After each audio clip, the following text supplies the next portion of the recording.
the time allocated for the sitting is 9:30, so in a short while we should be expecting the procession of the speaker to make its way into the chamber, and also members to also make their way inside, of course, for the House to be able to correct and also enable it to commence its business. And that is the Speaker of the Senate, Honorable Amason Jeff Kingi, who is making his way inside the chamber to preside over this morning's sitting. Allow me to hand you over to this live broadcast. My name is Kamche Menza. Good morning. Tuombe. Ewe Mwenyezi Mungu, twakusihi tutazame kwa neema nyingi na baraka sisi watumishi wako ambao umeridhika kutuita kwa nyadhifa za uongozi katika jamhuri hii yetu.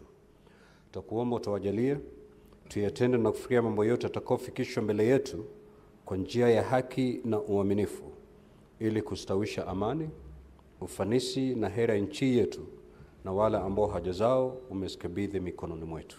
Amen.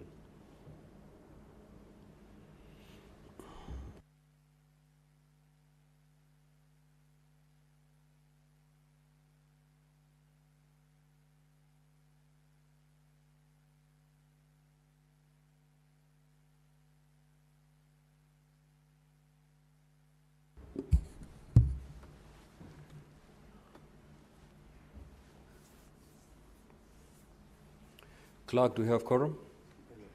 Sergeant at Arms, kindly ring the quorum bell for 10 minutes.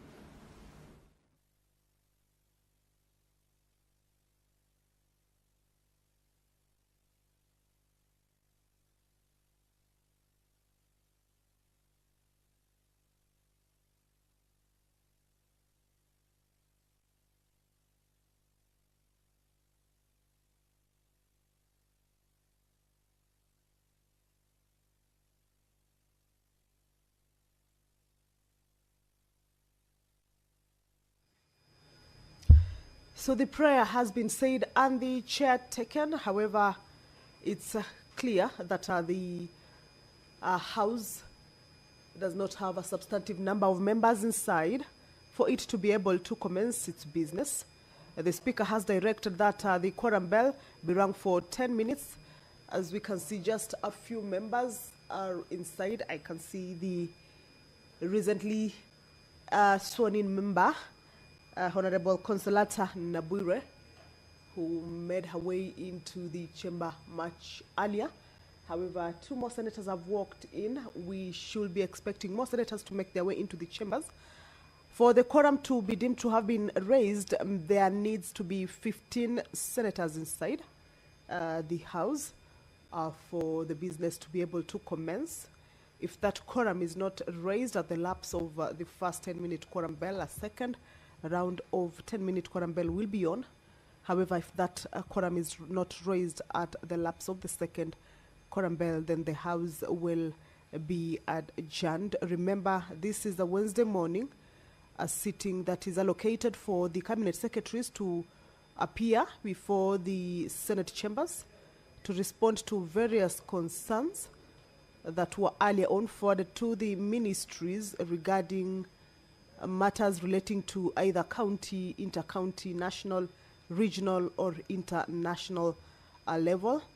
So this morning, 2 cabinet secretaries who had confirmed that they will be appearing, that is the cabinet secretary for tourism and wildlife, Rebecca Miano, as well as the cabinet secretary for education, Julius Ogamba, are expected to appear before the chambers. But you will realize that the House has not corrected yet, so the cabinet secretaries cannot be ushered in because the House has to correct and the business to commence, or for them to be ushered into the chamber, take their positions, and of course, once the business of the day starts, then they will be able to take that stand at the podium to be able to respond to the questions that were forwarded to him. Remember, last week on Wednesday, at a day like this morning, the senators or cabinet secretaries that had been invited to appear before the Senate failed to show up. That is a matter that angered the senators, who said that the conduct of the cabinet secretaries not to appear before or not to honor the Senate invites is not one that should be praised. So what they said is that the cabinet secretaries need to honor those invites and appear on the days that had been allocated for them. But today, the cabinet secretaries, much as the cabinet secretaries have confirmed to be able to come, the House or the senators are not yet inside. So we should be hoping that they will be able to correct and enable the House commence that business of engaging the cabinet secretaries this morning, as is the business that is planned for this morning and as is on every Wednesday morning. The Cabinet Secretary for Tourism and Wildlife, Rebecca Miano, once she appears before the House, she will be responding to concerns around the trends in tourist arrivals in the country, and she will be able to compare or give a comparison between the domestic and international visitors. The members of the Senate will be looking to understand the current status of the tourism sector in the country. Also, factors that have contributed to the recent decline in international tourist arrivals, particularly in contrast with the performance of other East African destinations. And also the Cabinet Secretary will be also required to specify the strategies the ministry is implementing to enhance Kenya's global tourism competitiveness, including steps taken to strengthen partnerships with international airlines, promote new tourism products, and leverage digital platforms for marketing. This is a question that the Cabinet Secretary will be responding and has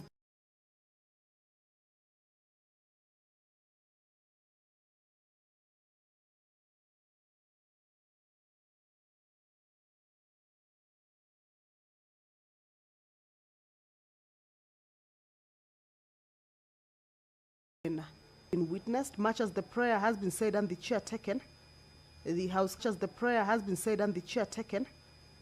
House cannot commence its business owing to that quorum hitch.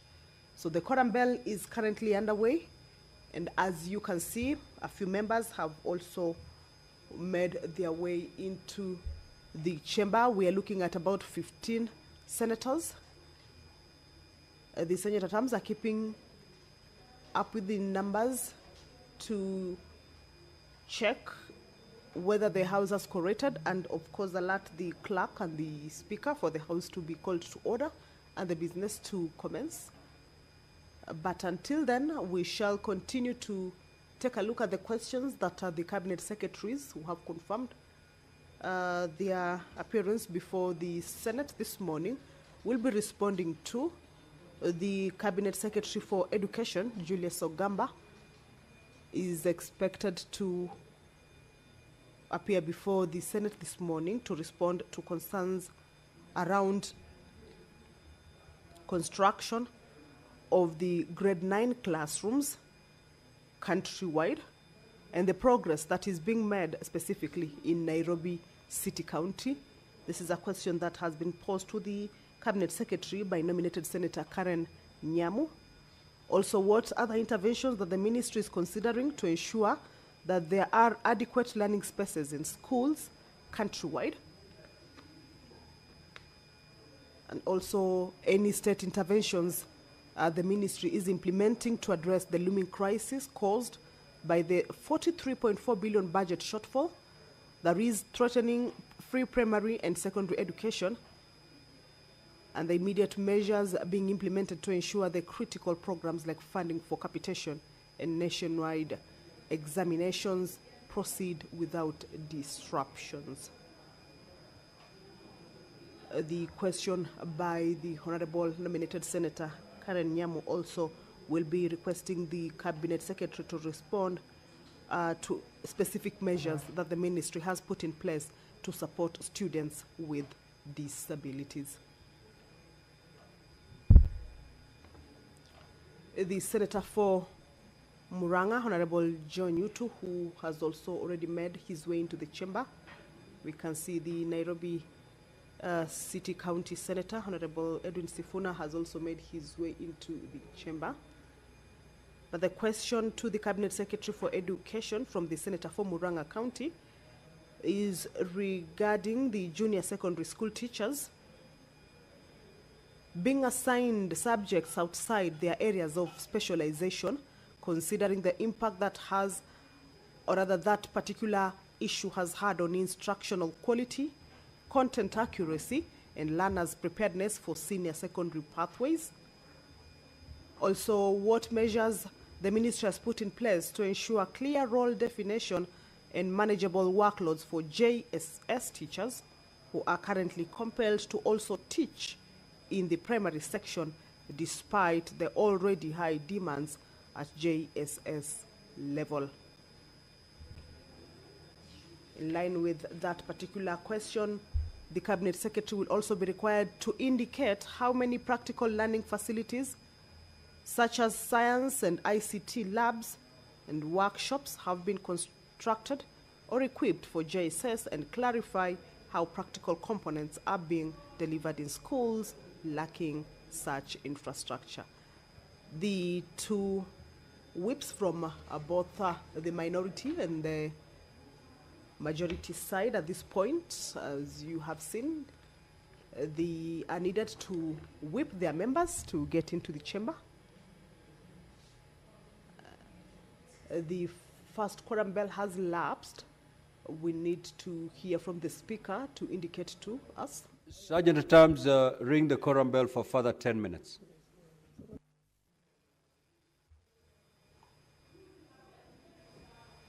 So the quorum is yet to be attained, and the speaker has directed that a further 10-minute quorum bell be on. This is as provided for in the House Standing Order number 40, that if the quorum is not present once the prayer and the chair is taken, a quorum bell, a 10-minute quorum bell shall be rung for the members who may be running late or within the precincts of Parliament but yet to make their way into the chamber to do just that and join their colleagues and also enable the House raise that quorum. That is the leader of the minority party, Honorable Stewart Mazayo, who's also the senator for Kilifi County, has also made his way into the chamber. So that quorum bell will be on for 10 minutes. If at the lapse of it, the quorum will not have been raised, then the House may risk being adjourned. However, the Speaker, of course, will guide on the number that will be present at that particular time, so as to enable the House continue with the business that is lined up for consideration this morning. Remember, this morning, Wednesday morning, as is the tradition, Cabinet Secretaries appear before the Senate to respond to various concerns. Last Wednesday, the senators were up in arms over the failure by the Cabinet Secretary to show up, and that was not a good signal from the Cabinet Secretaries.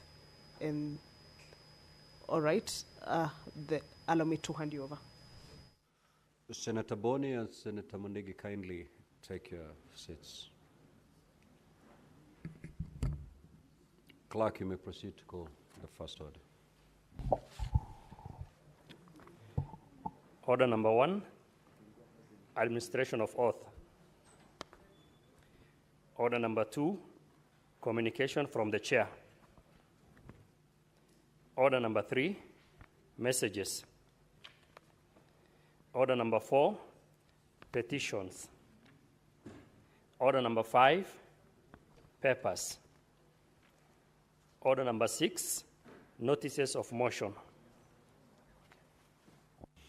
The Senate Majority Leader.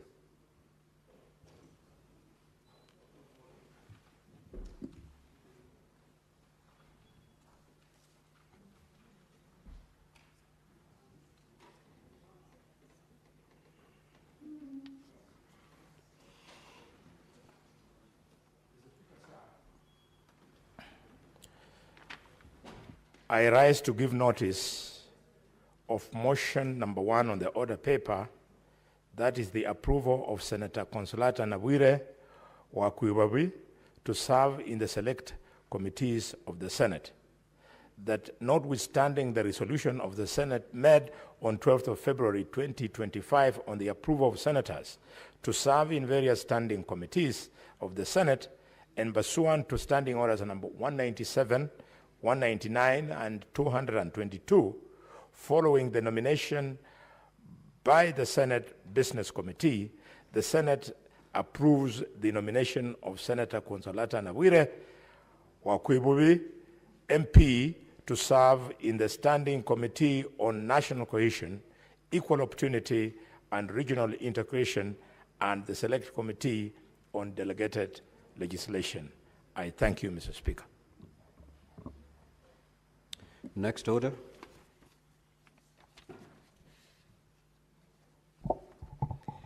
Order number 7, questions and statements. Now, honorable senators, we do have 8 questions today.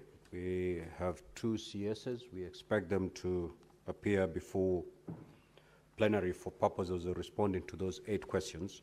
1 question is directed to the CS Tourism, and 7 questions are directed to the CS in charge of education. Now, I'm informed that the CS in charge of education is already in the building, and therefore we will start with the questions directed to the CS education, and we'll start with question number 87 by the senator from Murang'a County, Senator Joe Newton. Thank you, Mr. Speaker. Honorable Senator, let me first confirm if indeed we have the CS education in the House. Clerk, can you confirm that? Yes, sir. Thank you. Honorable CS, welcome back to the Senate plenary. You have 7 questions to respond to this morning. We'll start with question number 087 by the Honorable Senator for Murang'a County, Senator John Newton. Yes, Senator for Nairobi City County. Perhaps, Speaker, you could guide whether we are also expecting the CS of Defense because she was scheduled to appear. Indeed, the CS Defense was scheduled to appear today, but she indicated through a letter that she'll be engaged in a security meeting this morning. That letter was processed through the SBC.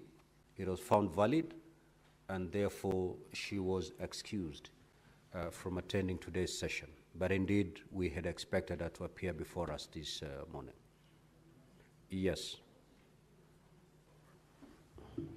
Speaker, it is indeed very frustrating for me as a representative of the people, because now I think, save for going to her house, I don't know how else I'm going to reach the CS for Defense.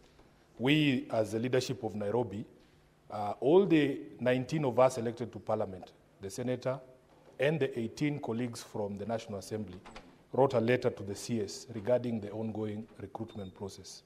This letter was dated the 16th of September, Honorable Speaker. It was delivered on the same day to the Ministry of Defense headquarters.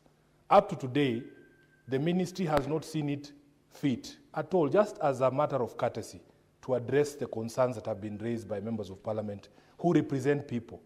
We have taken further steps. We have done press conferences. We have alerted this minister to the urgency of the matter because this recruitment is going on as we speak. Honorable Speaker, the central issue is just one. We in Nairobi feel we are being discriminated against. In all other counties, recruitment is happening at the sub-county level. Nairobi has 17 constituencies, Honorable Speaker. They have lumped recruitment into 3 centers. Just 3 centers. Considering, Honorable Speaker, the population of Nairobi and the biggest youth bulge is actually here in the city. The biggest problem of unemployment is here in the city. When an opportunity such as the recruitment into our defense forces arises, we feel that our young people in Nairobi should be given a fair chance. Now, if we have taken the courtesy, the steps to write to the minister, She doesn't have the courtesy to write back to the representatives of the people. We are not writing these letters for ourselves. Honorable Speaker, I don't have a child who's old enough to go to the defense forces. So I am not doing this or asking this, and indeed my colleagues, for any of our family members. It's for the people that we represent. Can the minister at least have the courtesy? Just that the way that she has written a letter saying she does not want to come to the Senate today, or she's not able to come to the Senate today, I believe she can be courteous enough to originate correspondence to respond to the representative of the people of Nairobi. So I was waiting for her this morning. And these are the frustrations we go through as representatives of the people. We write, you don't respond. We do press conferences, no response. I wait for you where the people send me to wait for you, you don't show up. Now, my only option is to find out where she lives, Honorable Speaker, and to go and wait for her at the gate. Now, what else am I supposed to do? Because it is very frustrating. So I hope, Honorable Speaker, in the letter that she has sent you, she has indicated when next will be available. Because honestly, and this is a live matter, this is a live matter. When will it ever be resolved? If she is not here today to give answers to the people of Nairobi, when will it be resolved? After the recruitment is done. It is very, very unfortunate, Honorable Speaker, and I hope that this House can record the disappointment of myself and the people of Nairobi that she has failed to show up this particular morning. I thank you, Honorable Speaker, for this opportunity. Yes, Senator Boni. Mr. Speaker, I must first apologize that I was summoned to another meeting in the middle of the SBC meeting, and therefore I didn't have an opportunity to raise this before the committee. Mr. Speaker, just like the Senate of Nairobi, I was truly waiting for the minister on the very important issue that opportunities for children to join the military are being sold for up to 300, 400,000. There's an old man in Kakamega by the name of Maurice Mate. Maurice Mate owns a bull worth 250,000. And he came to me and told me that, please, because I need 400,000, just give me the 400,000, my bull is worth 250, then you'll have helped me the difference. So I asked him, what is the problem? He said, I've been asked to go and buy a chance in the military. So we want the minister to clarify whether chances of going into the military are up for sale or it is on merit. And if it is on merit, what is that merit, Mr. Speaker?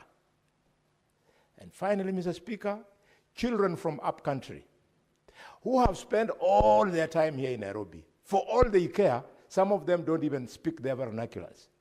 But their parents registered them in Bungoma, in Busia, to get ID cards. When they want to access recruitment here, they are told, go back to your home.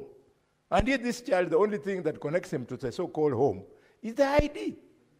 Why are these children being sent up country instead of being recruited from Nairobi, Mr. Speaker, where they were born, bred, went to school, and they become adult, they only went home to pick the ID card. Thank you, Mr. Speaker.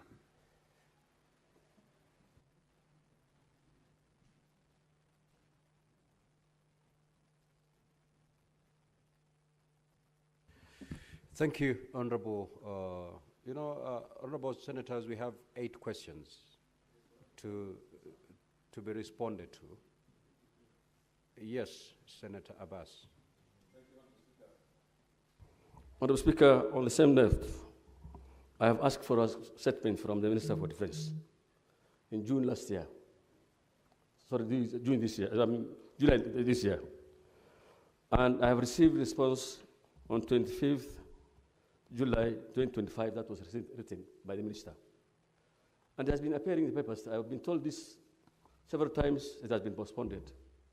This morning, actually, I came to ask the same question, but it was not in the order paper.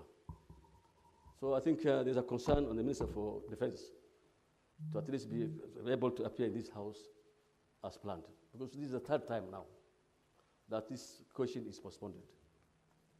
So I want to bring to attention on that, Mr. Speaker. Thank you, honorable senators, for your concerns. Senator for Kilifi, you have something to say before I give direction on this matter? Asante mstahiki Spika.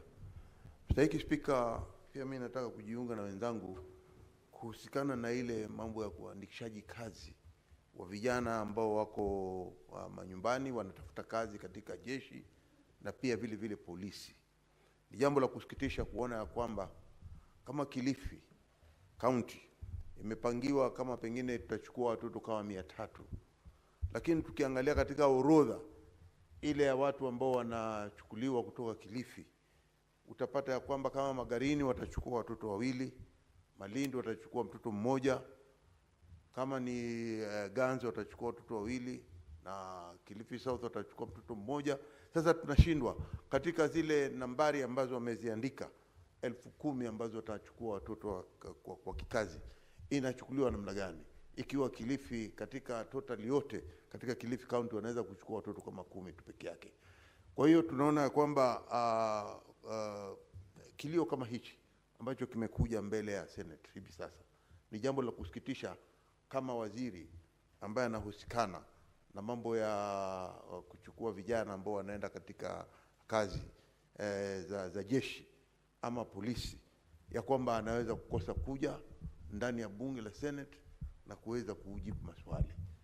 Hususan hata sisi tukiwa ndani ya Kilifi tuko na malalamishi mengi sana kuhusikana na vile vijana wanaandikwa kazi, na ilhali watu wa Kilifi wanakosa nafasi zao katika uandikishaji kazi ndani ya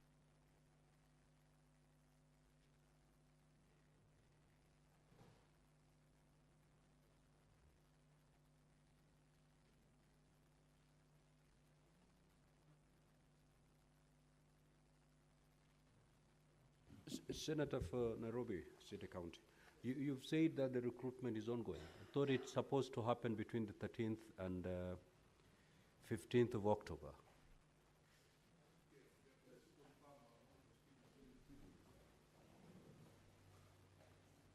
Let me just confirm the dates, because the advertisement was put out.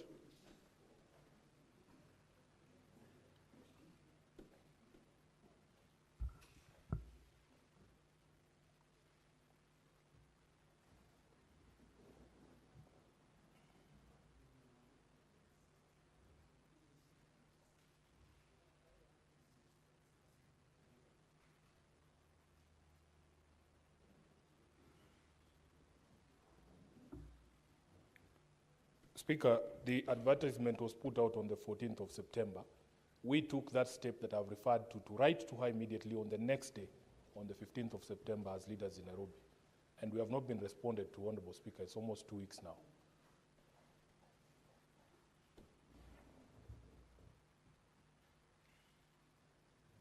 Now, in that letter, he had requested to appear on the 4th of November, which is way after the recruitment exercise. Now, with the concerns that have been raised, it will be more appropriate to engage the CS before the recruitment exercise. Now, the problem we'll find ourselves in is we are going to Busia on Monday. After Busia, we are going on recess until the 28th of October. So what I'll try to work with the Secretariat to see if we can have her in Busia, because that is the only opportunity we can engage her.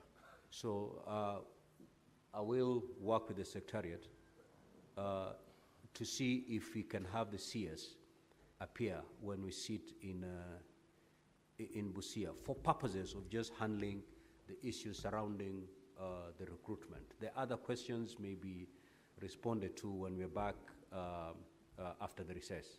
But this one cannot wait, because once we resume, the exercise will have already taken place, and therefore it will have been overtaken by events. Speaker, thank you for that direction.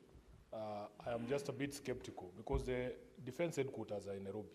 If we are not able to secure our attendance in Nairobi, I don't know how much we can expect. We'll put our this best year. foot forward. Take Very it well, from me. very well. Thank you, Honorable Speaker. Thank you, thank you. So now let's proceed to hear the responses from the CS in charge of education. Senator Jonyo to proceed. Thank you, Mr. Speaker, and allow me also to thank you for the very wise direction that you have given. Because, Mr. Speaker, it must be noted that we do not ask these questions just for the sake of it. And that the question that had been put by the Senator for Nairobi, Mr. Speaker, is very important, and especially the fact that it was not supposed to be overtaken by events. So I want to thank you for the ruling that you have just made. Mr. Speaker, having said that, these are my questions for the CS in charge of education.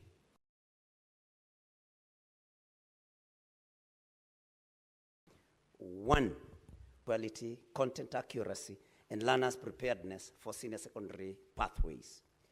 B, what measures has the ministry put in place to ensure clear role definition and manageable workloads for JSS teachers who are currently compelled to also teach in the primary section despite the already high demands at JSS level? C, could the Cabinet Secretary also indicate how many practical learning facilities such as science and ICT labs and workshops have been constructed or equipped for JSS, and clarify how practical components are being delivered in schools lacking such infrastructure? Mr. Speaker, those are my questions. Now, honorable senators, we will we'll have 20 minutes per question. So the question by Senator Jonyo started running at exactly 10. So at 10:20, we'll stop and move to the next question. Honorable CS, you may now proceed to respond.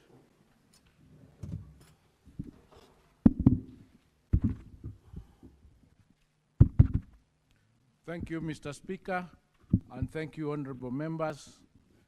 Thank you, Honorable Senator from Murang'a, for that question.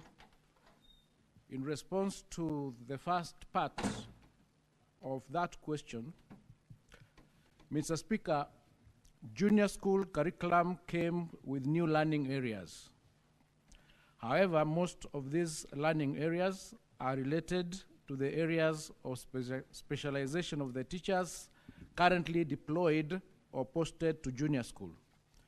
To address the gap on instructional quality and content, the government has undertaken the following measures. One, the government is retooling all the teachers engaged in junior school on pedagogy and content. All teachers in junior school have been retooled to fully equip them with the necessary pedagogical skills to handle the new learning areas in junior school curriculum. The retooling exercise covered pedagogy and content in all the learning areas. Number two, the government is adopting targeted recruitment and redeployment criteria. The government has adopted a targeted recruitment and deployment approach that accords priority to the needy areas of learning. In the latest recruitment exercise, deployment programs, teachers of science, mathematics, and technical subjects were given priority to bridge the shortage of teachers in the said learning areas. This has gradually addressed the shortage of teachers in the sciences, in the technical, mathematical, and languages in junior school. Part B of that question, the measures that the ministry has taken. Mr. Speaker, the government, through the Teacher Service Commission, has put in place the necessary administrative structures to ensure that teachers deployed to teach in junior school are allocated workloads based on their areas of specialization as well as the staffing norms of the junior school. All teachers deployed in junior school have well-defined job description outlining their teaching and co-curricular activities. Mr. Speaker, due to the reduction on the number of classes in primary schools, the staffing position in the primary section is optimal, and there are no cases of teachers in junior school being compelled to teach in the primary section. Part C of that question, Mr. Speaker, as I've already indicated, this is becoming an indication from the previous answers that I was given, because this was going to be the third or fourth question. But the government has constructed 23,000 classrooms and has taken all deliberate steps to increase infrastructure to create an enabling learning environment in our junior schools. This includes the construction of 23 classrooms that have been constructed in order to take care of grade 9. The goal is to ensure that as more resources become available, we progressively enhance the infrastructure in our junior schools in terms of science and ICT labs, as well as workshops. Currently, Mr. Speaker, junior schools that do not have purpose-built laboratories have dedicated rooms that have been equipped to support practical components of the learning areas. We have directed junior schools to utilize the infrastructure repair, maintenance, and improvement vote of their capitation to purpose-build rooms that serve as laboratories for practical learning. This vote consists of 4,000 per learner per year. In terms of learning materials, Mr. Speaker, for practicals, the capitation per learner has 1,200 shillings for practical and 450 shillings for laboratory materials. These resources are intended to ensure that all schools have adequate facilities for practical lessons. As a ministry, Mr. Speaker, we are working to mobilize resources from the Exchequer and other partners to ensure that we achieve the optimal number of laboratories and workshops for even more seamless teaching and learning in our junior schools. I submit. Senator John Newton, do you have any supplementary question? You may proceed, please. Thank you, Mr. Speaker, and thank you, CS, for your responses. Honorable Speaker, there are 7 learning areas in junior school. And every secondary school teacher, because these are the teachers that are employed to teach or deployed to teach in the junior secondary, is specialized in 2 learning areas. And most of the junior secondary schools will have at most 2 junior secondary school teachers.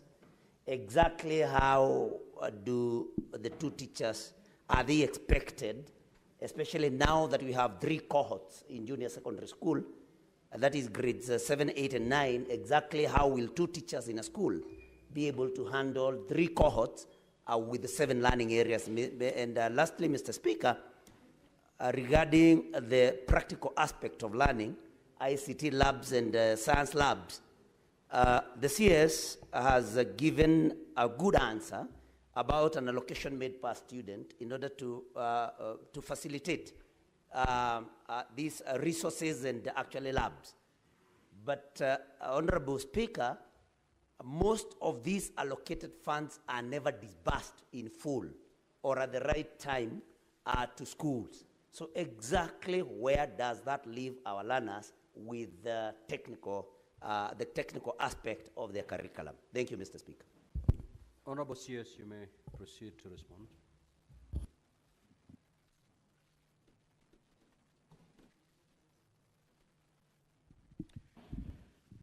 Mr. Speaker, that is why we say that the government has taken the retooling exercise of teachers in order to ensure that we have sufficient numbers trained in the areas of specialization in order to be able to handle those particular specific curriculum areas. So we have done that, and we've increased the employment of teachers in junior school. Out of the 76,000 teachers that were employed in the last 1 year, 62,000 of those teachers were allocated to junior school. We're also in the process of employing another 24,000 teachers to be able to reduce that gap. So we are working towards ensuring that we have optimal number in the junior school to cover those learning areas of our children.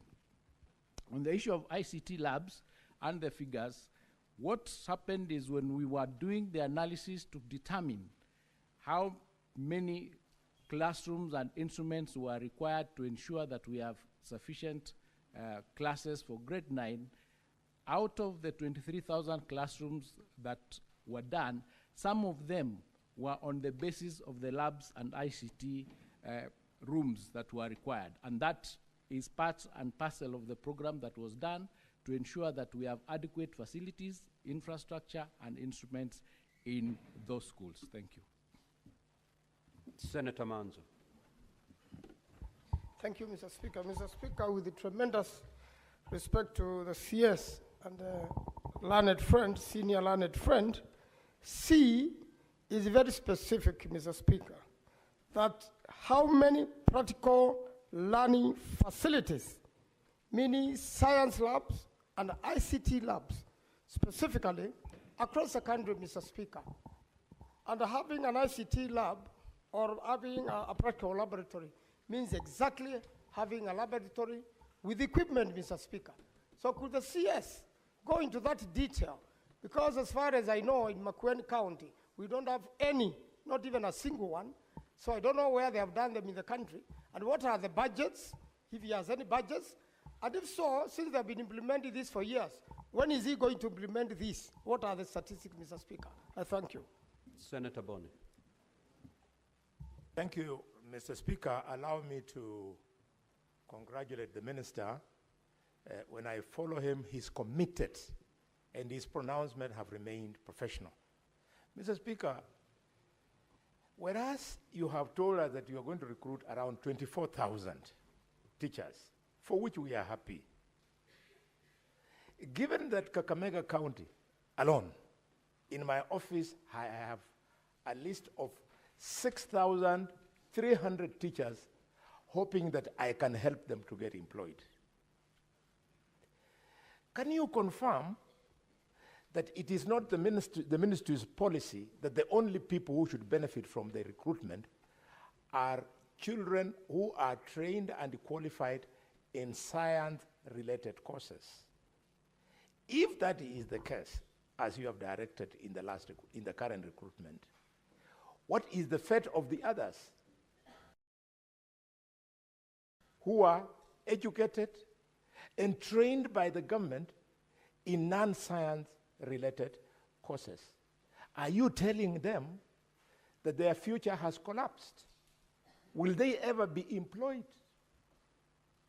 Or do you want them to be employed abroad, as the Minister for Labor has been cheating people that they can employ people abroad? These are very serious, practical issues.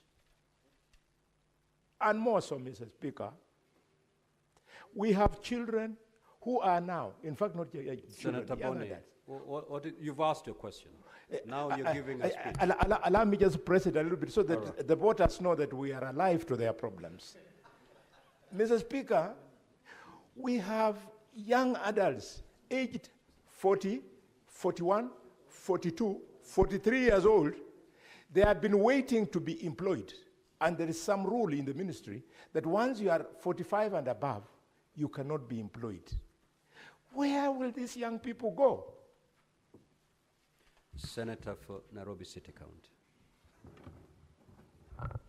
Honorable Speaker, in just the past 2 weeks, the Ministry of Education has actually conceded that when they were doing an audit of schools, out of the, they had audited 12,000 schools out of the 17,500 and found that there were 50,000 ghost students.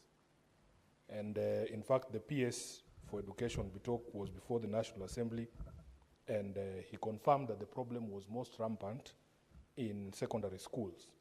Now, the ministry sent money to these schools. They know the schools. They know the ghost students. Can the minister tell us today the names of those schools and the names of the persons who withdrew that money? Because by my math, If you are sending 16,000 shillings as capitation, then the country has lost almost R1 billion in that financial year alone from these ghost students. So who are these people who are withdrawing this money? Senator Mwanagataya. Good, Mr. Speaker. When I see, I've been to quite a number of schools where I've found JSS classes mangled with primary schools. There's a lot of confusion in those primary schools where you find a graduate teacher, maybe is at the headship of a P1 teacher. I mean, there's a lot of confusion. What are you doing to make sure that you establish an independent JSS structure where we have an JSS which is just started on its own without necessarily having been put in a primary school? Senator Catherine Muma. Thank you, Honorable Speaker, for the opportunity to ask a question. Welcome CS to the Senate. Honorable Speaker, my question to the CS is, would you kindly tell the Senate whether your ministry has been allocated adequate budget to ensure that no school in Kenya is unduly or disadvantaged for lack of resources and capitation? And if the budget you've been given is not adequate, what conversation are you having to ensure that you get this budget? Because we have a responsibility to ensure that no child suffers, particularly in a discriminatory manner where some are assisted and others are not assisted. Senator Fernandi. Thank you, Mr. Speaker. I want to ask the Cabinet Minister of Education, what is his position? Because most of these challenges stem on the running and effectiveness of junior secondary schools. What is the ministry's position on the independence and governance structure of managing junior secondary schools, noting that it is distinct between lower primary schools and upper primary schools? Could you clarify, Mr. Speaker, noting that the JSS have been on the streets demanding that they need to be managed independently? And Mr. Speaker, I want to inform the government chief that there is no one cheating anybody. Kasi Maju is a reality. I will take him to some classes after this session. Senator Mbugua. Thank you, Mr. Speaker. CS, a recent inspection of many schools across the country reveals that these labs and the running facilities which are being put up do not have a universal design, and the majority of them are not accessible to the special needs teachers. What is the ministry doing to ensure that the special needs teachers who goes to the normal schools are catered for and they benefit from these facilities? Thank you. Honorable CS, you may now proceed to respond.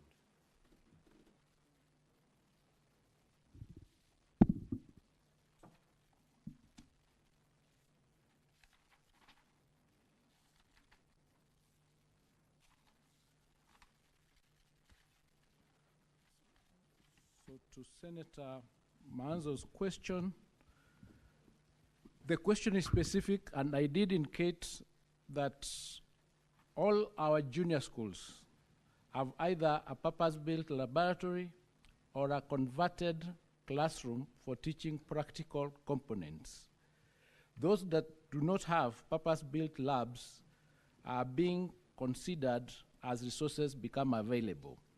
But so far, 20,926 of our junior schools have either purpose-built laboratories or classrooms converted into labs that can be used for practical lessons. Now, the recruitment of the 24,000 teachers is a recruitment that is targeted to ensure that we bridge the gap of the teachers that we do not have in junior school. And that gap shows that out of the requirements that we have, 60% of them are STEM required teachers. So the recruitment would be at least 60% of those would be science or STEM trained teachers, and the rest will be those trained in the other arts and other science, social sciences. So it is not that there is one group that will completely not get employment. It is just that there is a discrepancy, and therefore it's an analysis that has been done, and to show we get the teachers that we need, and progressively, because next year we also have a plan of employing another 16,000. So we'll be able progressively to ensure that as we train our teachers, we are able to employ them. This last week, we held a conference of all the stakeholders in the education sector. And the question we asked ourselves, where should we start? Should we start from the admissions to what the universities or the colleges have, or should we start from what we require from the market? So that we trained teachers or we train our graduates for jobs that are required in the market, industry linkage. So that conversation is now taking place so that we have a comprehensive policy where we are training for available jobs, so that we do not train, for example, 100,000 teachers when we require 35,000 teachers. We don't train 500 doctors when we require 1,500 per year, so that we can have a policy that is informed by data in order for us to ensure that we do not have some sectors having an oversupply of the particular careers and others we have an undersupply. So that conversation is now being had between all the stakeholders in the education sector in order for us going forward to have a comprehensive, a coherent policy that is end to end. Honorable CS, you have 3 minutes to... To Honorable Sifuna's question, yes, what we decided to do is after the Auditor General flagged out that she had done a specific audit for the last 4 years, a forensic audit for the last 4 years, where they discovered discrepancies, we decided as a ministry in this third term to only release resources to schools where we have verified the number of students that have been enrolled. That exercise is ongoing. We have done 75% of it. We have about 25% to go. And those anomalies are now being discovered. So what I would urge is that we will not be able to give you the full analysis as we speak until we complete. But once we complete, we will analyze, for example, if resources were sent to a bank for school X, we'll have to find out who signed for those resources from that bank, and action will be taken, because that's criminal. So that is the reason why we are doing this verification, in order for us to be able to know for sure how many students do we have, how many learners do we have in each stage. That question is tied to Honorable Muma's question on the basis of the budget. Because the budget to our ministry is based on the number of students that we have, because we have a policy of 1,540 for primary school, 15,000 for junior school, and 22,200 and something for secondary school. Now, if we do not have the proper numbers, then you can't push for the proper budget. So that's why when we submit our budget to Parliament and to Treasury, it is slashed, because we do not really agree, all of us as government, as to what is the actual number of students that we have. That's why we decided, let's do a verification exercise so that for sure we know what number we have. When we submit our budget, it will not be subject then to slashing, because the numbers will be known by everybody. So it's going to help us make those decisions, and it's a good exercise. And where some people have committed any sort of offense, action will be taken against the junior secondary school teachers' independence. The Presidential Working Party, which gave the recommendations for reforms in the sector, recommended that we have what they call a comprehensive school for all the primary and junior school being under one body. That is how the domiciling of junior school was brought to primary and was not taken to senior school. So we are working on the basis of the Presidential Working Party recommendation. However, the amendments to the laws and the seasonal paper is ongoing, and the drafting is ongoing. Once that is done and goes through cabinet, it will be presented to Parliament for action. At that point, an analysis can be done to see what can be done in that space, because we are in the process of reforms, and the reforms are still ongoing. Thank you. On the specialists, if I have a minute, the special needs.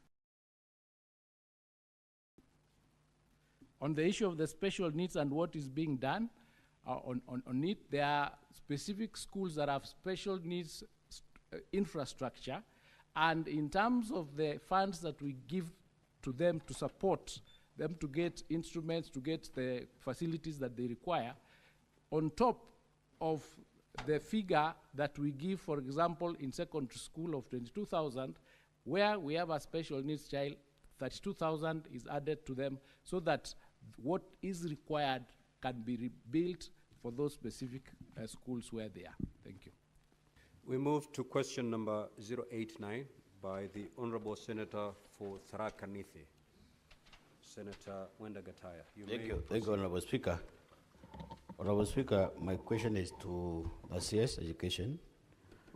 What is the ministry doing to address the deplorable condition of amenities in many public schools and the secondary schools countrywide that often contributes to a conducive learning and development for learners? B, Honorable Speaker, what other strategies, apart from reliance on the national government, the Constituent Development Fund, does the ministry have to improve infrastructure in these schools? Honorable CS, you may now respond. Thank you, Mr. Speaker. I beg to respond to those two questions together, if I may be allowed. Honorable Speaker, as I have already indicated, and as we all know, the government's policy of 100% transition means that there will be additional pressures on school infrastructures as enrollment continues to grow. In addition to reliance on the national government CDF, the other measures that the government has taken to develop and maintain infrastructure in our schools include the following. We secure targeted budgetary allocations for infrastructure development and improvement. For example, this financial year, the ministry has allocated 1.3 billion to support infrastructure development in schools countrywide. Number two, we mobilize resources from development partner with the grade 9 classrooms that were supported by the World Bank. We are currently working with other partners such as the Kuwaiti Fund and the Safaricom Foundation for School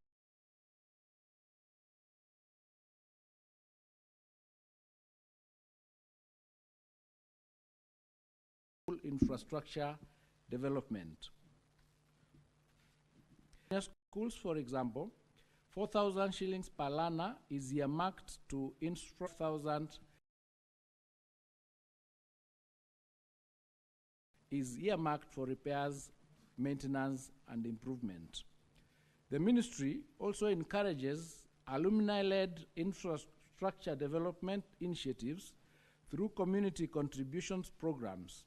Schools, through their alumni, can engage stakeholders to raise funds or contribute materials and labor for improving amenities, thereby fostering a sense of ownership and responsibility within the community. Partnerships with county governments also support education programs. For example, in May this year, the ministry entered into an intergovernmental partnership agreement with county governments to support the education budget in programs such as bursaries.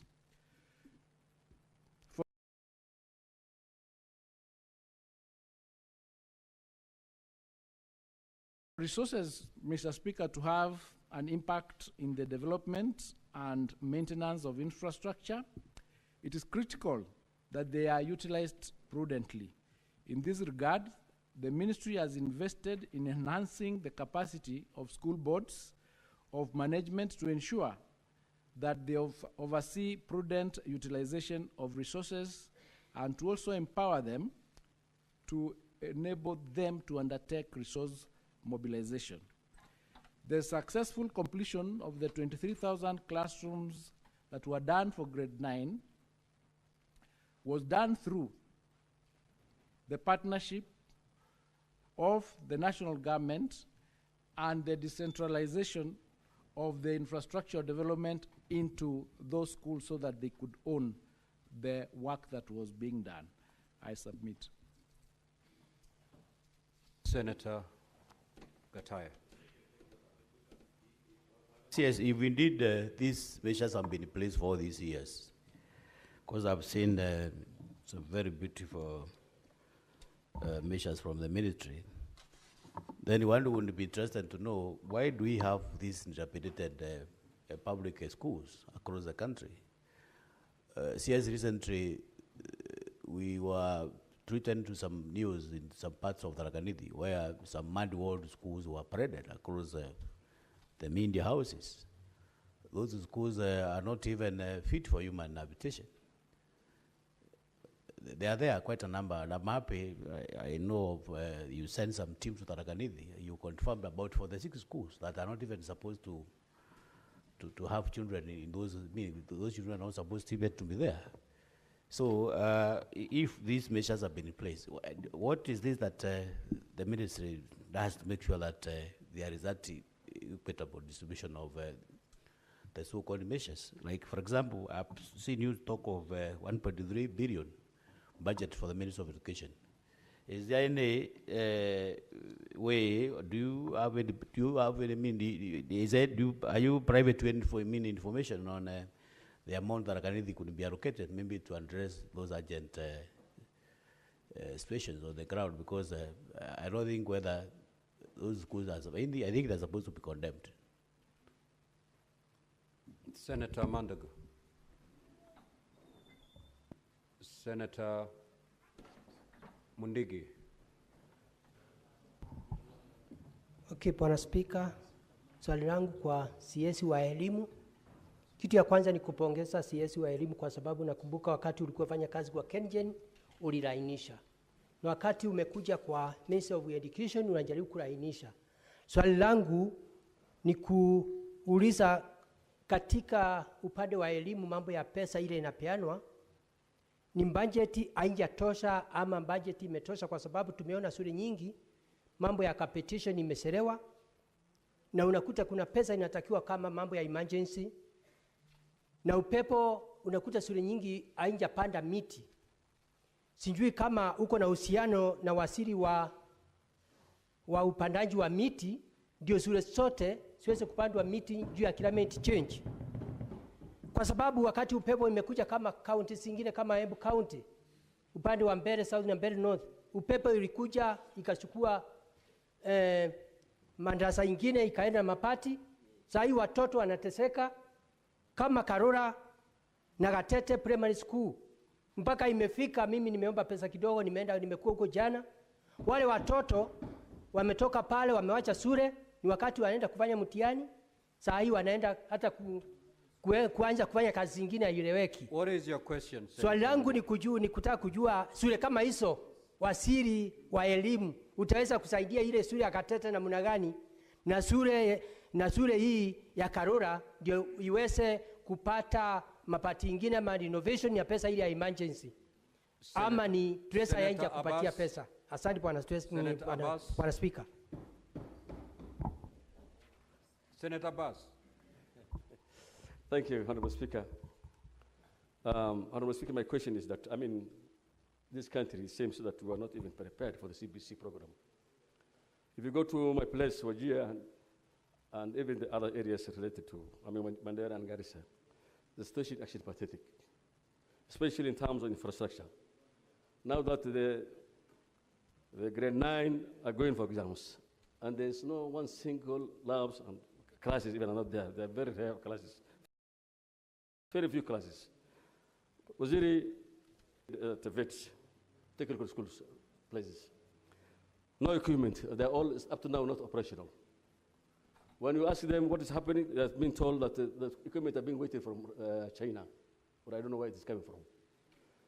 The students are there. Some of them don't even have the student. They're not operating. One other thing is that there was infrastructure development with the World Bank, the Kenya government and the World Bank been done sometimes for the last 3 years, 4 years. Up to now, most of the contracts have not been paid. What happened? Why was this man not paid? Where is this equipment that you're waiting from, I don't know, from China or wherever, that the TVETs have not been opened? The CBC don't have classes in my place. There are very few classes, 1 or 2 classes. And the students just became too many. The entire Kenyans are now exiting. Senator Abbas, what is your question? My question is, why was this not, this is problem, the SICIP program, money has not been paid. Good. And the TVETs have not been equipped. Hillary, you've asked your question, Senator Abbas. Yeah, I'm saying the TVETs are not also equipped. So what is the situation? Senator Wakili Hillary. Thank you. Honorable Senators, let us avoid speeches. Straight, direct to your question. That way we'll save a lot of time and allow many senators to ask questions. Thank you, Mr. Speaker. I will avoid any speech on my question supplementary to the question by Senator Gataya is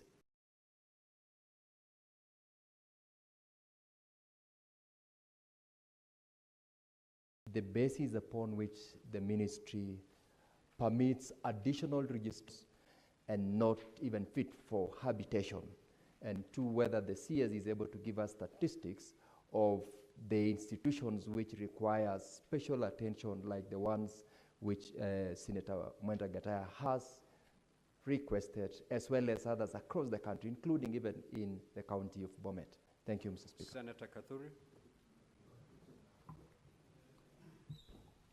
Thank you, Honorable Speaker. Honorable Speaker, we are really constrained to ask a direct question because sometimes we build your case so that you can be able to ask the question. Honorable Speaker, because we have really struggled in this country in the Ministry of Education. Since I joined Parliament in 2013, we have only one chair of Education Committee, Member of Parliament for Tinderet, Mary. For now, almost 15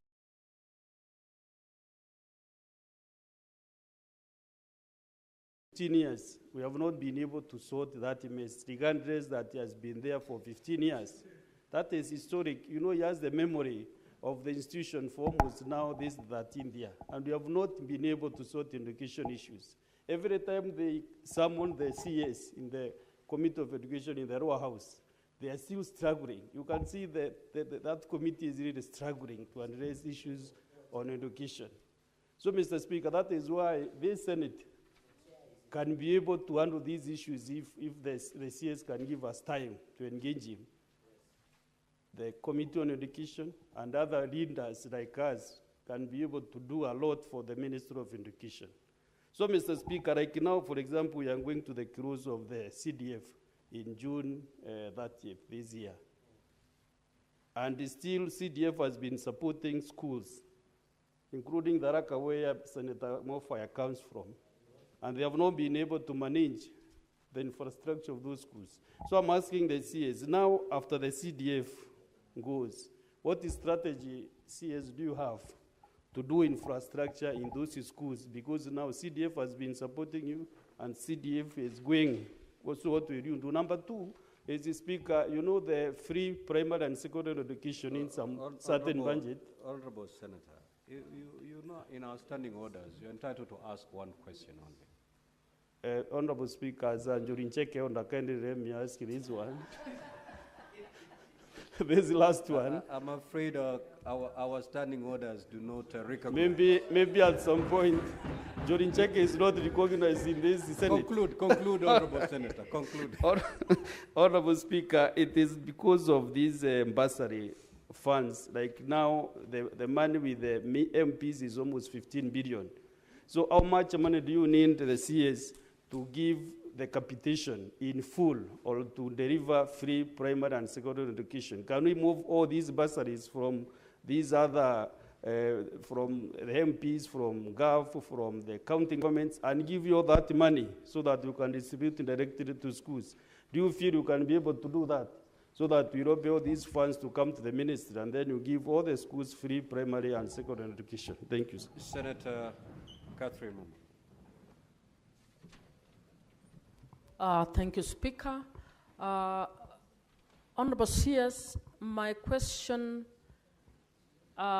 takes into account the fact that bulk of the education function is with the national government. And it also takes into the account that in the last 3-4 months, we have been discussing the multiple parallel programs around education by CDF, by yourselves, by the President, by philanthropists, Wing to Fly, by governors, by others. The question is the national government deliberately doing something to audit all funding that we have in these multiple streams with a view to streamlining and consolidating these funds to ensure that they are better used for delivery of the right to education in an equitable manner to all students in Kenya? Senator Consolata.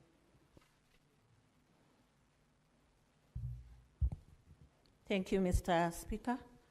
My question is pegged on the implementation challenges in regard to funding gaps, infrastructure challenges, and teacher gaps.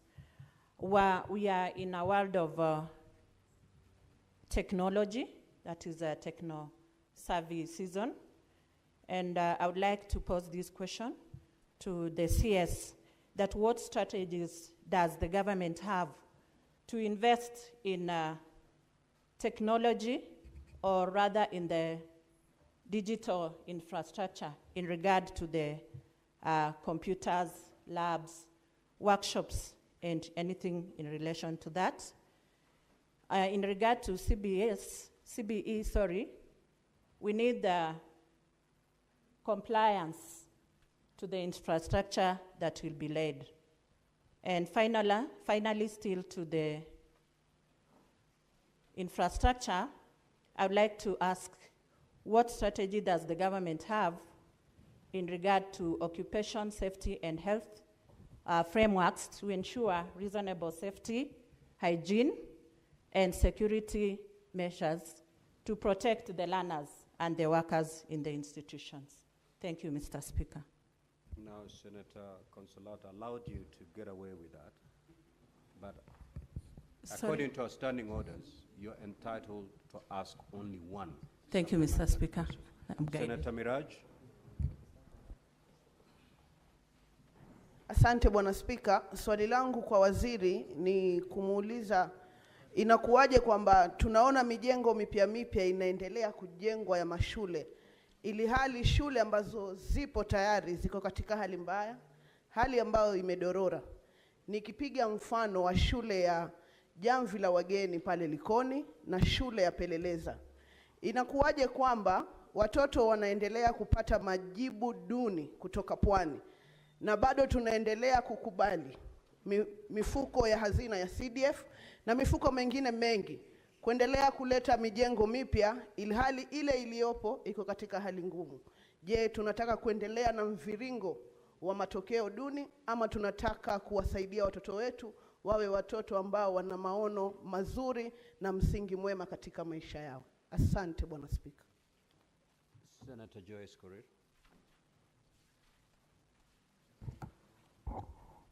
Yeah, thank you very much, Honorable Speaker. could the Ministry of Education come up with a policy that regulates the mushrooming of these schools and instead focus on improving the existing infrastructure? Senator Boni.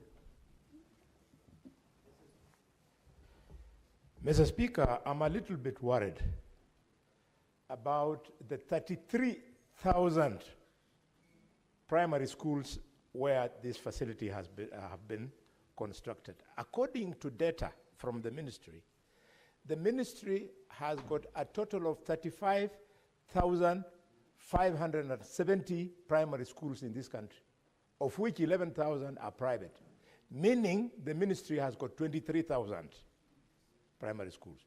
So if the minister has constructed classrooms in 33,000 schools, it means a whooping 10,000 are ghost schools. Minister, what is the reliability of your answer? And if it is true, you stand by the fact that you have constructed in 33 primary schools, which are these 10,000 ghost primary schools? And I'm on the page. I'm on your page at the ministry that I'm referring to. Honorable CS, you have 5 minutes to respond. Proceed.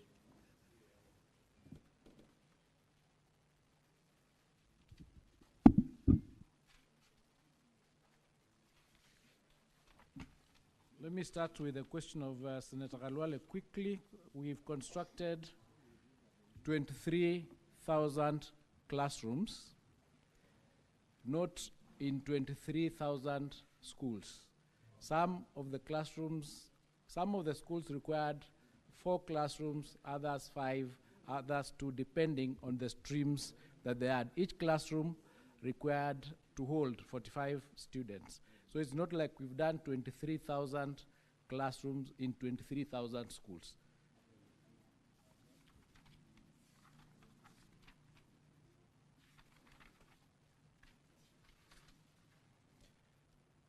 Now, the specific question from Tharakanidhi is that we've done 218 classrooms, and it is true that we noticed that mud-walled institutions, and as a ministry, we sent a team there to do an analysis, and that has come back, and now we are working towards ensuring that out of the resources we have, some of them will be allocated to some of those schools, because it would have to be done like an affirmative action. This is because for the last few years, no infrastructure or no development had taken place in that particular area, and we are doing something about it. That's why we sent a team there, and I think the leaders did a letter with the specific schools that needed support, and something is being done about. But we've already done, so far, 218 classrooms in that place.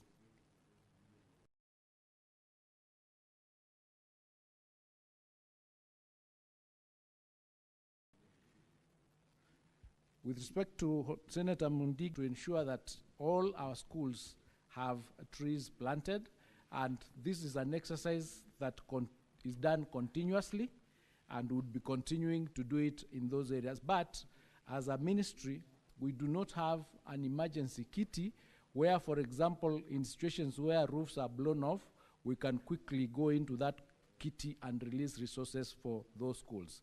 The only way is for the money to come from the infrastructure fund, and if that infrastructure resource is not given, like it wasn't given for the last previously 2 years, then the ministry's hands are tied to be able to handle those emergencies. Senator Abbas's question, they were in 2 parts. We did have classrooms done in Wajir, 189 classrooms, Mandera 175, and Garissa 132. So some classrooms have been done there. If there are others that need to be done, as I said, as enrollment increases, we are continuing to work towards ensuring that we have infrastructure in these institutions that cover and that are adequate for the students. On the issue of the TVETs that are supposed to be equipped, it is government policy that each constituency has a TVET institution. So far, we've done 252 TVETs in those constituencies, And some of them are very well equipped, and others are awaiting equipment that has been ordered from China. And you know the process of getting these grants, getting those loans, and then getting the equipment here takes time. But some of those are already allocated, or they are listed awaiting those particular equipments to come depending on the area of specialization, and then they will be delivered to those. So something in that space is also being done to ensure that our TVETs are equipped sufficiently to be able to support the enrollment that we are doing currently. Indeed, as a government, we've now had a policy to increase the enrollment of our TVET trainees from the 297 that were there in 2022 to the 700,000 we have currently, to 2 million hopefully by the end of 2026, so that we can be able to put or to take as many of our young people into those institutions as possible. To Wakil Hillary's question, my learned friend, the additional registration statistics, when we already have these institutions that are not well taken care of, in the verification exercise that we are undertaking currently, part of the information that we are collecting is the number of students in each of those institutions and the status or the state in which those institutions are. This is the information that now will be able to give us data to enable the government make a policy on whether some of those schools have got any basis to remain registered, whether we will move some of those students from one school to another, so that we can have institutions that are optimal in terms of having the right number of teachers and the right number of students. So we are doing something about that, because previously that exercise had not been done. Applications used to come to the ministry on the basis that there is a school that needs to be registered, and if it met the criteria, then the registration was done. But over time, we've noticed that some of those institutions, and the statistics we're getting, is that some of the schools that we have less than 10 students. You have a school with less than 10 students, maybe with 5 teachers, so it is not optimal. And that is why we are doing this verification exercise, in order to give us the opportunity to interrogate the things or the schools that we have, the institutions that we have, whether some of them will remain or they'll be merged and some will be separated. So we are doing something in that space as well. The question of CDF and the fact that the CDF is now undergoing that process of, it might not be out or it might be there.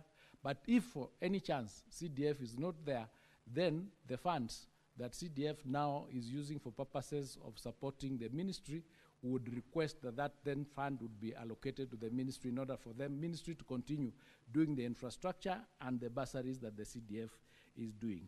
However, part of the exercise that we are doing at the moment, and we think that we need to do, is we want to, just like we're undertaking the verification exercise, we want to undertake an audit of all the money that is utilized in the sector, in terms of all the bursaries that are given by various institutions, by various donors, by various government agencies, so that we can get a figure to know how much is it exactly are we spending in the sector for education. So that compared, we can then analyze to find out, with the number of learners that we have, if we pulled all these resources together, can we then have a completely free education for our children? Because to date, there is nowhere you can get the total figure, other than the 702 billion that the government allocates in the budget. There is no other center where you can get a centralized figure to say this is the amount of money that is being utilized totally in the education sector. So we want to do an audit first, then that audit will be able to give us the data that we require to push for probably the consolidation of all these amounts into one kitty, and then we have that kitty running the sector. So it's is work in progress. It's a conversation that we'll need to all have to see how we sort out that problem, because as the senator here has said, these are problems that have been there for a very long time, and we've really not gotten the answers to them, and we are trying to find out what is the best way to do this in order to ensure that we resolve the financial challenges that face this sector. So we are doing something about it as well. And also, to Senator Consolata's question, we are undertaking a new platform in the ministry called Chemis, because we want this ministry to have one single center or one single source of truth. We want every module, everything that happens in the sector, to have a module in that system so that we can collect and link what we are doing and we can see each other. For example, if you have 12 million students, when you are buying books or supplying books for a subject, that subject should only have 12 million books, for example. Because we do not normally have a situation where it is, this information is at the same center. You would find perhaps when you have 5 million students, you are supplying 7 million books. So that there is a gap and there is a waste of resources that needs now to be utilized optimally. So we are doing something, utilizing data, utilizing AI to ensure that going forward, we are able to utilize the resources that are available in the digital sector to make decisions that are data-based, that are evidence-driven. And to Senator Miraji's question, it is true that there, because of this disconnect, where one arm is not seeing the other, we are finding things happening that otherwise, if we were operating not in silos, would be much more optimal in the utilization of the resources that we have. This is why we are saying we want to come up with that particular platform so that even if you are a donor or you are somebody doing anything for the education sector, you plug in into the module and the ministry and the government can see what you are doing, including feeding of children and all the other activities that take place by individuals in the sector.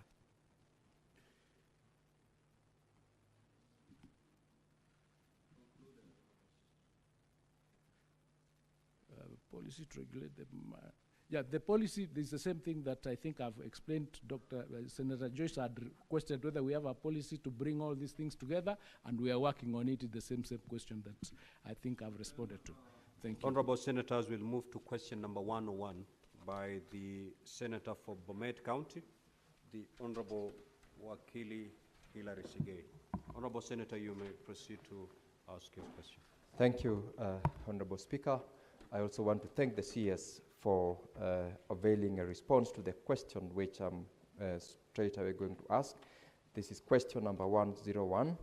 Question 101A, could the Cabinet Secretary provide a detailed assessment of the current state of infrastructure at Bomet University College and disclose the status of all ongoing infrastructural development projects for lecture halls, workshops, hostels, and other essential academic and support facilities?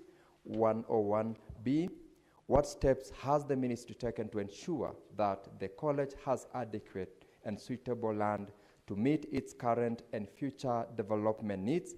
And could the Cabinet Secretary specifically indicate whether consideration can be made for acquisition of parcels of land from the neighboring institutions? And question 101C, could the Cabinet Secretary disclose the current status of the process for granting a charter to Bomet University College and provide the projected timelines for the conclusion of this process? Thank you, Mr. Speaker. Now, Honorable CS, your written response is fairly long. You may wish to paraphrase it in the interest of time. You may proceed.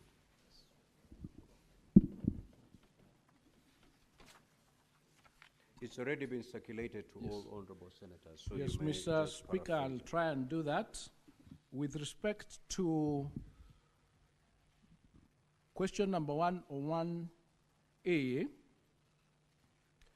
the assessment of the current status of Bomet University infrastructure, you will find that under paragraph 35, attachment number B, you see 1. And in that attachment, you will see the number of the lecture rooms that the institution has, There's item and then there's number. You can leave the capacity and the size. And we have a total of 58 in terms of lecture rooms, lecture theaters, assembly, auditorium, science laboratory, demonstration farms, workshops, micro-teaching, lab, GIS lab, and computer lab. There are total infrastructure of 58. In terms of what is currently being undertaken in terms of infrastructure by the college, the number is indicated in attachment number B of C2.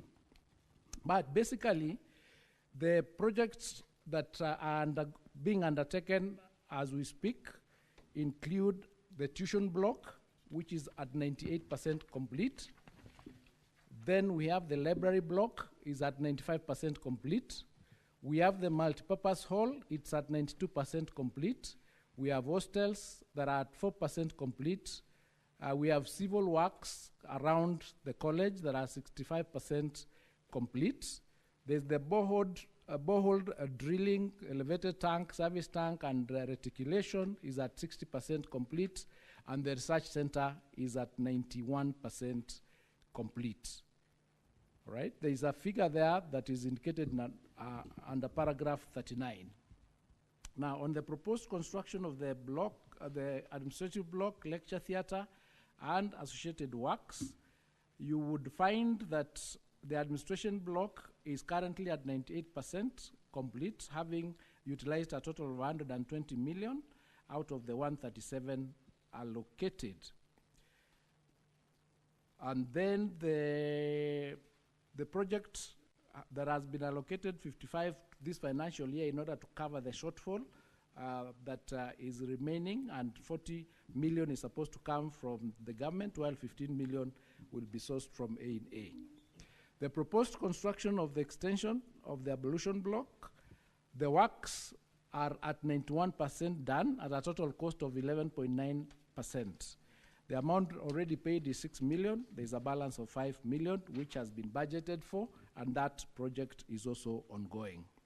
The steps that the ministry has taken to ensure that the college has adequate and suitable land.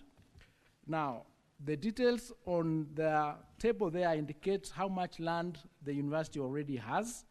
And the university in Bomet town itself has a total of 56.5 acres of land. That is those three particular blocks. One is for 4.7 hectares, another one is 15.7, and the other one is 2.5 hectares, making a total of 56.5 acres when you convert. They also have another 44 hectares, equivalent of 108.7 acres in a place called Sigor.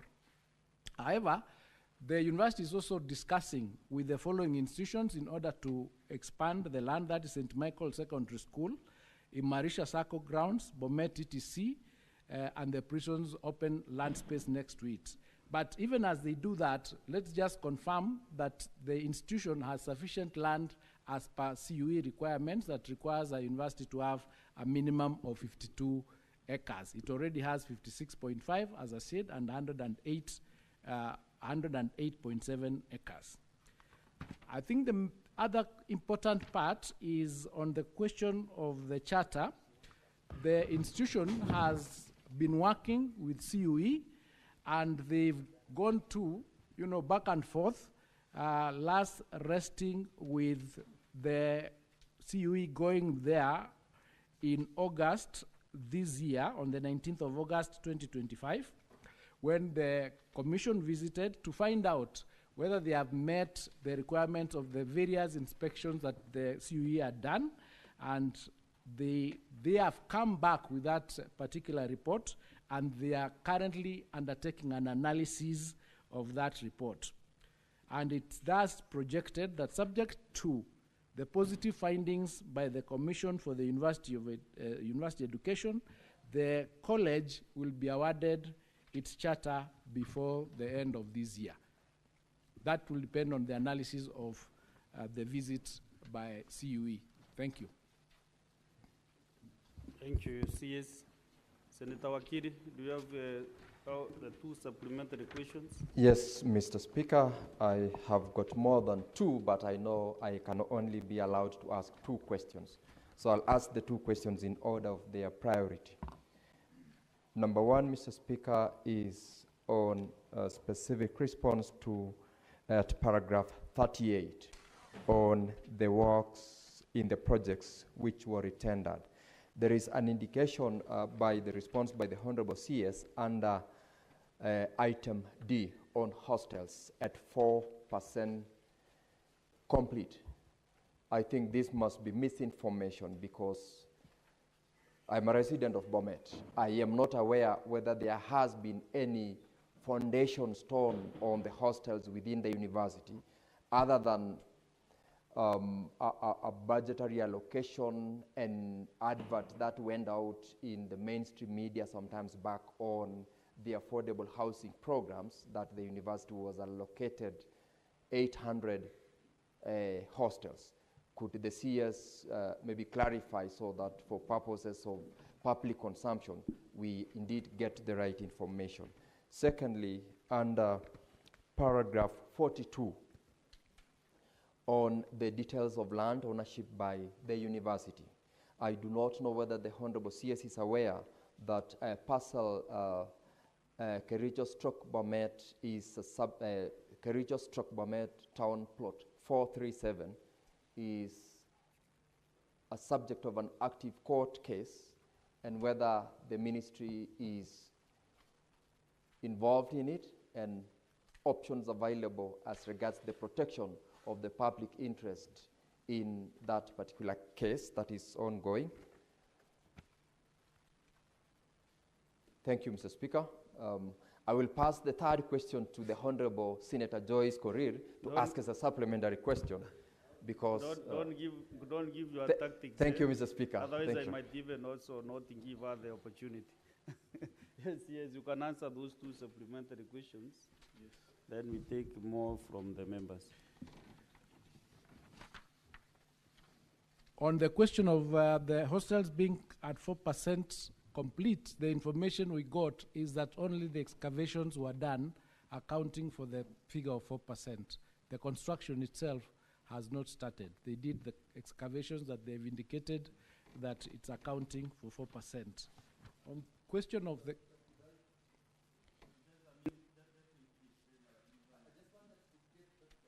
because if indeed the information is that excavation has been done, where? Is it within the institution or elsewhere? I just want the Honorable CS also not to be misled, because this is something that Wakili, you know, even in court, you don't interrupt the judge. So let us give the CS time to answer your two questions. If you are not satisfied, of course, I'm here to help you out and to sort you. So don't be in any hurry. Honorable CS, you can conclude your two Thank you, Mr. Speaker. That is the information that was applied to us from the university, but what I can then do is write back on the basis of us getting further details on what this 4% comprises. And similarly, we are not aware of the court case relating to Block 437. We'll also do in that indication right, and then we'll write to the senator to inform him of what we have found out. Then we can do a follow-up from there. So it is information that we got from the institution itself. Thank you. But we undertake to verify that information. Tawakili, can that raise that point, the matter? Yes, Mr. Speaker. I, with a lot of respect, appreciate the responses from the Honorable CS. The CS is my good friend, and so I know he has given the information that is available. He's your senior, of course. Yes. Your senior. Thank you. So, CS, I can also advise that, you have your team up to Bomet County. You have the directors of education. So just by a call, they can be able to tell you, or certain. They can do physical visit to the university and give you a report even by tomorrow, so that you can communicate to the senator. Because you have your team, they don't need even to do a lot of letters. Your team is on the ground, they can do that work for you. Next is Senator Chalgay. Do you have a supplementary question on this particular question? Yes, yes. Mr. Speaker, as I ask my supplementary question, you should go on record that the CS did not answer on JSS governance structure. Either he ignored not to answer or he didn't want to.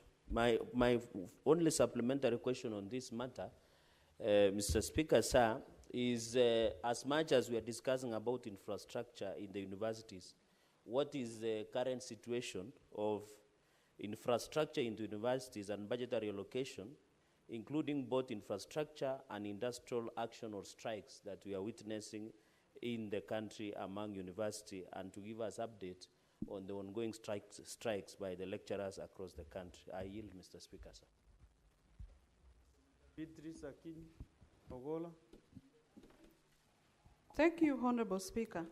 Honorable Speaker, my question goes to the issue of adequate and suitable land.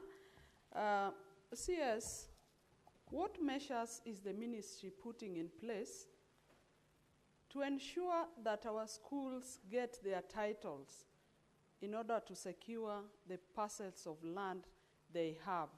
Because this is a recipe for hostilities in the neighborhoods.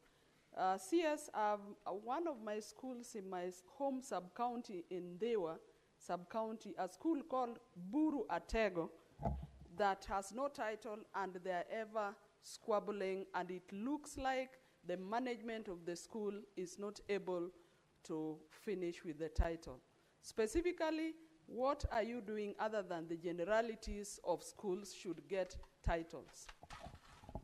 As much as practically possible, Honorable Senators, let us ask supplementary questions, just related to the primary question.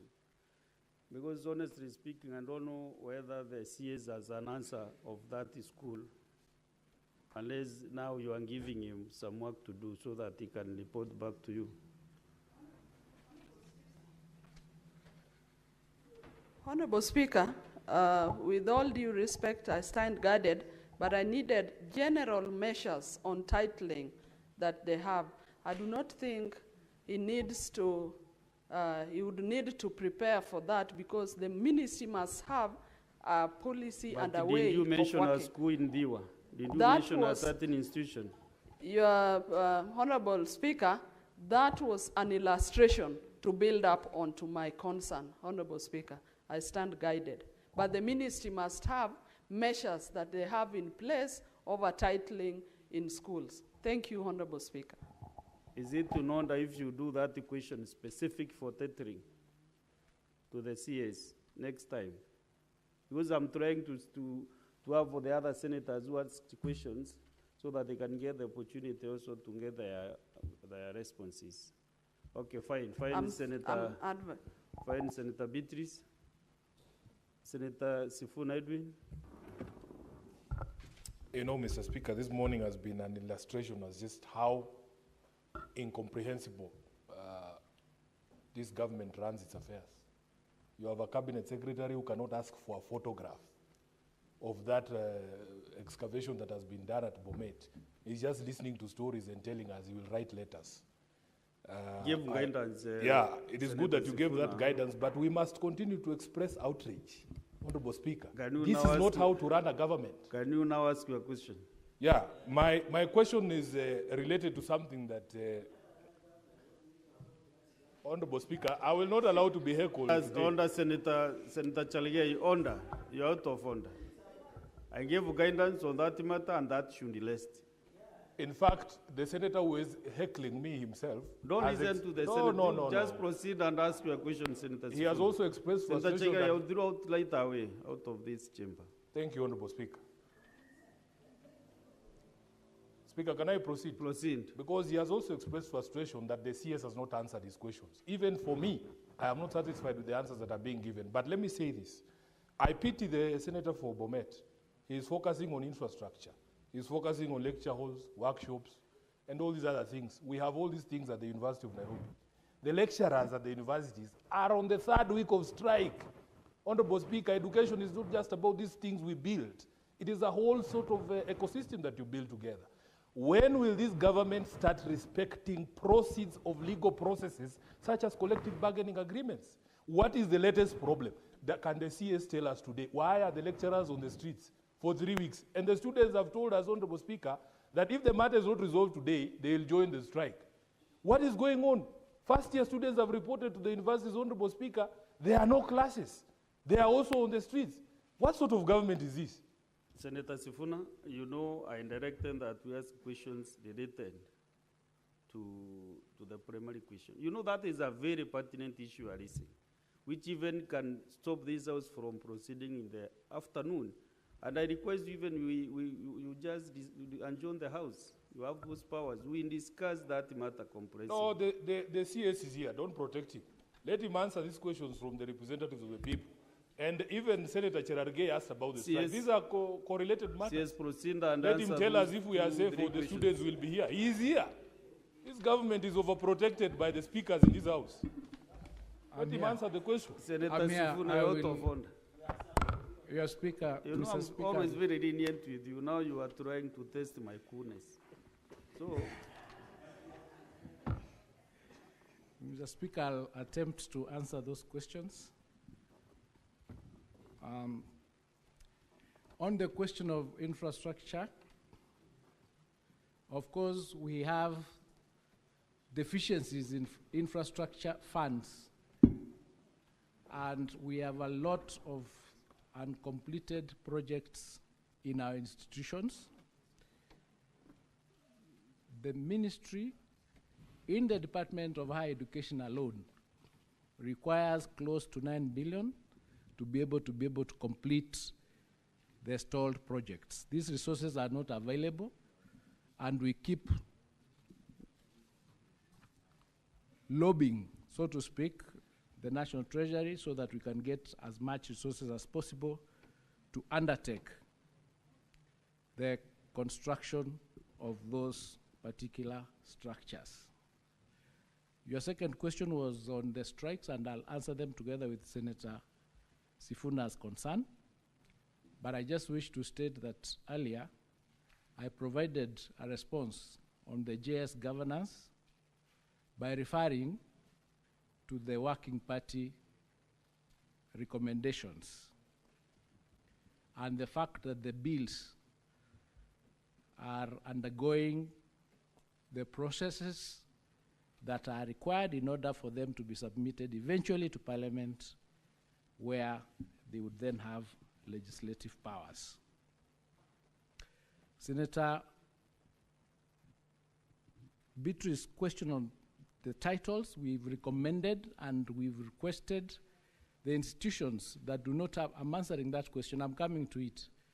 The institutions that do not have titles, we've recommended and requested them to work with the ministry where they have difficulties, and we will work with the Ministry of Lands to ensure that all our institutions have titles in order to protect them from land grabbing. So that is a policy. We discovered that they had some challenges, and therefore we decided to support them through the AG and also through the Ministry of Housing and Lands to ensure that each and every institution has its land titles.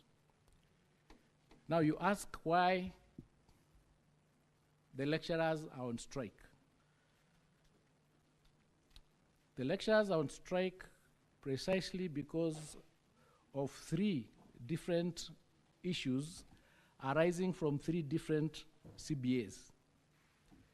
The first issue was the CBA of 2021-2025, for which they went on strike last year, and we had a negotiation and a return to work formula. Under that return to work formula, in the year 2024-25, 4.3 billion was supposed to be paid to them to cover months to June 2025. That 4.3 billion was paid. The next amount that was to be paid was 2.73 billion for the financial year 25-26, and this was supposed to be paid in July 2025. That is the amount that delayed, and because of that delay, they issued a strike notice.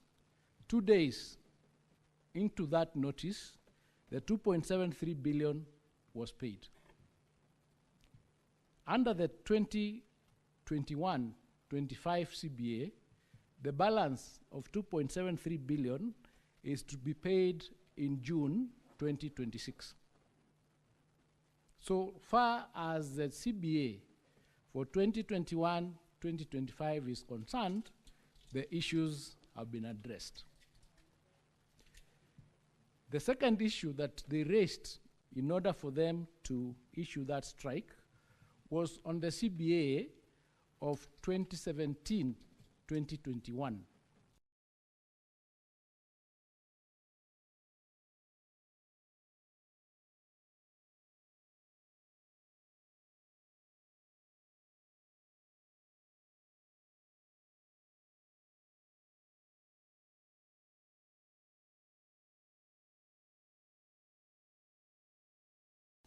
Under that CBA, they argue that there was an amount of 24 million. So there is a question of how much is outstanding between what the unions are asking for and what the government is saying is owed. So because of that, the teams went to court, and the court ordered that the strike be injected, and they go to a conciliator and have this amount verified, after which the settlement of it can be agreed on. So there is an order stopping the strike, which you can submit. The third issue that they raised is the issue of the CBA of 2025-2029. We had agreed that this CBA needs to be negotiated at the beginning of the cycle. The beginning of the cycle, of course, is 2025-2026.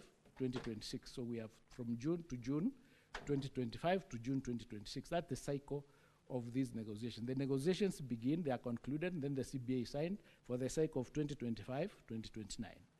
They were saying that this cycle has not begun, it has delayed.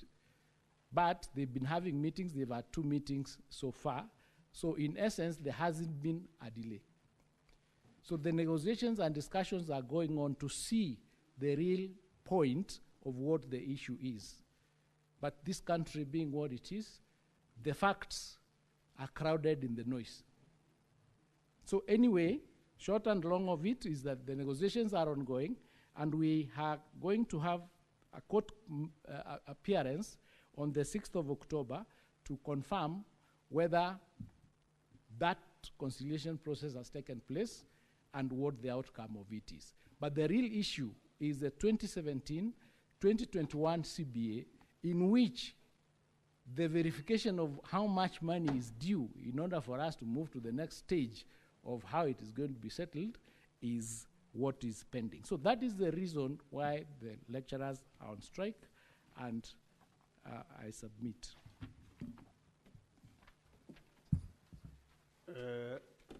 Honorable CS, maybe also advise that you give the same information. You have communicated to the country, yes, but when there is an issue, the best thing is to communicate so that Kenyans can be able to know what is happening. Thank you. So we go to the next question by the Senator for Kilifi County, Senator Justice Mazayo. Question number 102. Thank you, Mr. Speaker. Mr. Speaker, I have a few questions to the Cabinet Secretary. Number 1, what are the key factors contributing to the high school dropout rates among girls in Kilifi County, particularly those affected by poverty, early pregnancies, and domestic caregiving responsibilities? Number 2, why does Kilifi County continue to face challenges in ensuring that pregnant and parenting girls return to school despite the existence of supportive policies and programs. Number 3, what specific interventions has the Ministry of Education implemented to address these challenges and support girls at risk of dropping out of school in Kilifi County? D, how is the ministry collaborating with the parents, local chiefs, school boards, and non-governmental organizations to overcome the socio-cultural barriers that hinder girls' education? And finally, Mr. Speaker, allow me to ask this final question, is what measures has the ministry put in place to promote and integrate community-based support system such as mentorship programs, counseling services, and local partnership to enhance retention and re-enrollment of vulnerable girls in schools? I thank you, Mr. Speaker. Honorable CS can respond to those questions. Mr. Speaker, question 101A. Mr. Speaker, the cases of girls dropping out of school in Kilifi County have been the result of a number of factors, including poverty, that leads to school-going children to resort to work instead of education, and making them vulnerable to early pregnancies, which undermine their academic progression. According to the National Council for Population Development, the case of teenage pregnancies in Kilifi County stood at 9,000.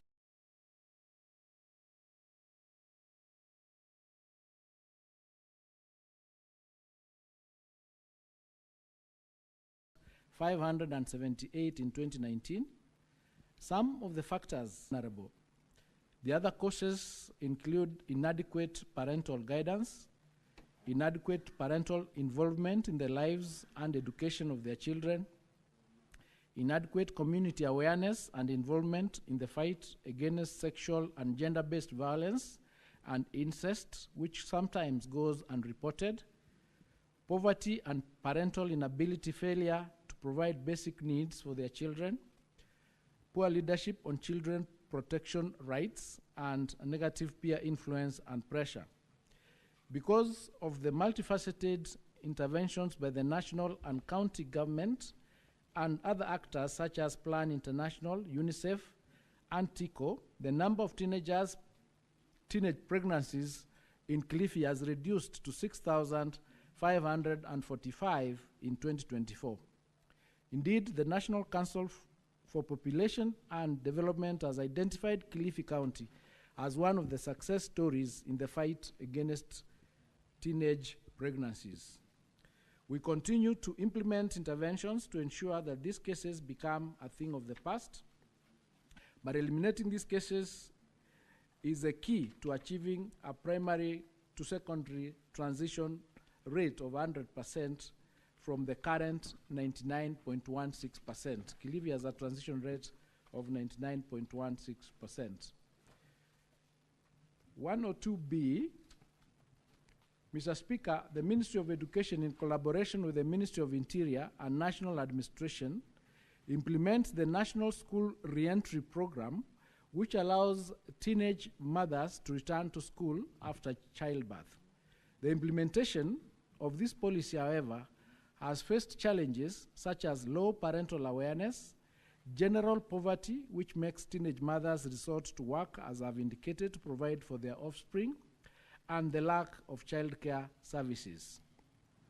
101C, Mr. Speaker, our interventions have included the following. 1, implementing the 100% transition policy and working with local administration to ensure that all persons of school-going age are in schools. This current transition rate in Kilifi County stands at 99.16%. the provision of Elimu scholarship and Wings to Fly scholarships to support vulnerable girls, a promotion of menstrual hygiene support to help reduce school absenteeism and teen pregnancies, strengthening guidance and counseling and life skill programs in schools, conducting gender sensitization and awareness programs in schools to help with that reduction. Mr. Speaker, may I be allowed to answer D and E together? The ministry collaborates with local leaders through community engagement, NGOs, which work with the ministry to also actively involve parents, chiefs, and village elders in discussion and program implementation to foster community-wide understanding of the importance of girls' education. In collaboration with partners, we also organize capacity building forums where local leaders and community members are trained and empowered to become advocates for girls' education, thereby helping them to change perceptions and address resistance to girls attending schools. During annual general meetings, Mr. Speaker, in schools, ministry officials sensitize parents and guardians on the importance of girl-child education. In addition, schools' boards of management are inducted on these matters as well. Our approach emphasizes community-based support through mentorship programs, and local leaders such as chiefs are involved in mopping up the girls who have dropped out of school to re-enroll. I submit. Minority Leader, do you have any supplementary question? Okay, good. Senator Sifuna Edwin.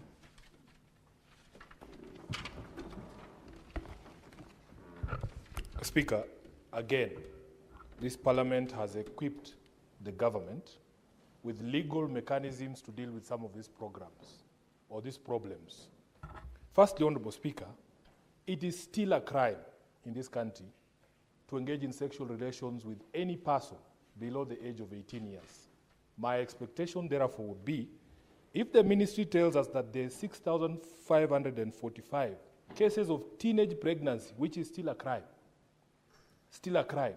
they should show us commensurate numbers of prosecutions. Not these stories here of sensitizing the community.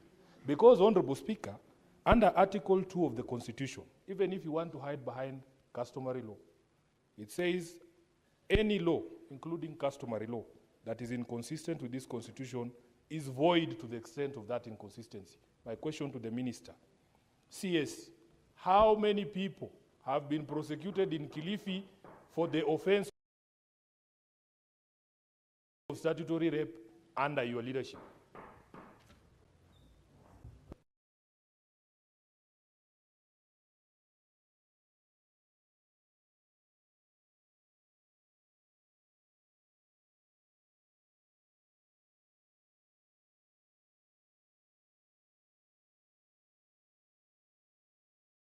Especially girl child. A few weeks ago, Mr. Speaker, there was a case of prayers for food. Mr. Speaker, what is the ministry doing, apart from these challenges, to address the issue of school feeding program, not only in Kilifi, where children have to shout, Hare Krishna, Hare Krishna, Hare Krishna, for them to get something to eat, Mr. Speaker? What is the ministry doing to ensure that every child from Nairobi, Kilifi, Meru, Nandi, and across the nation accesses proper school feeding programs so that they can be able to be attentive in class, and also the transition and turnout, Mr. Speaker? And finally, he should give us the numbers of how the interventions, are they working in collaboration with Ngao so that they ensure 100% transition rate of our children, Mr. Speaker? I yield.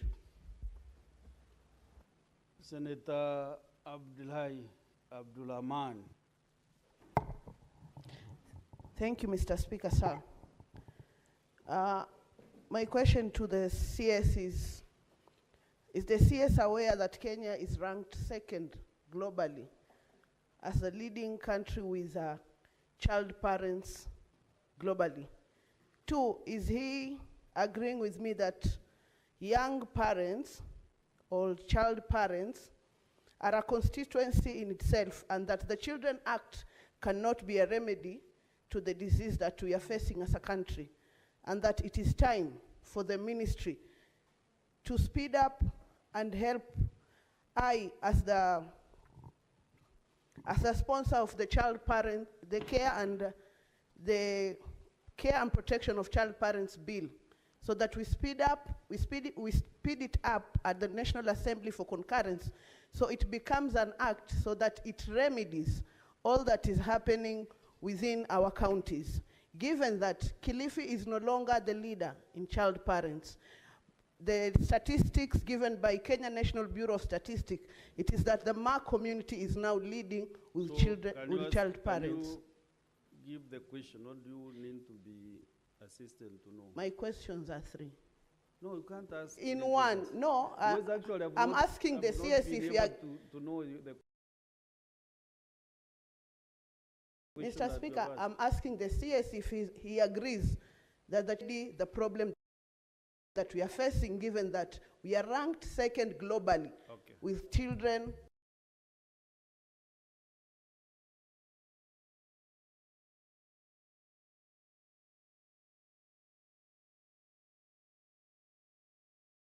with child parents' children.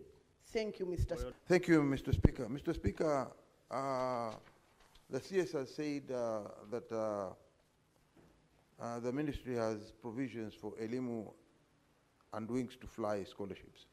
Could he be in a position to give the list of names of those students in Kilifi who have benefited from these Wings to Fly?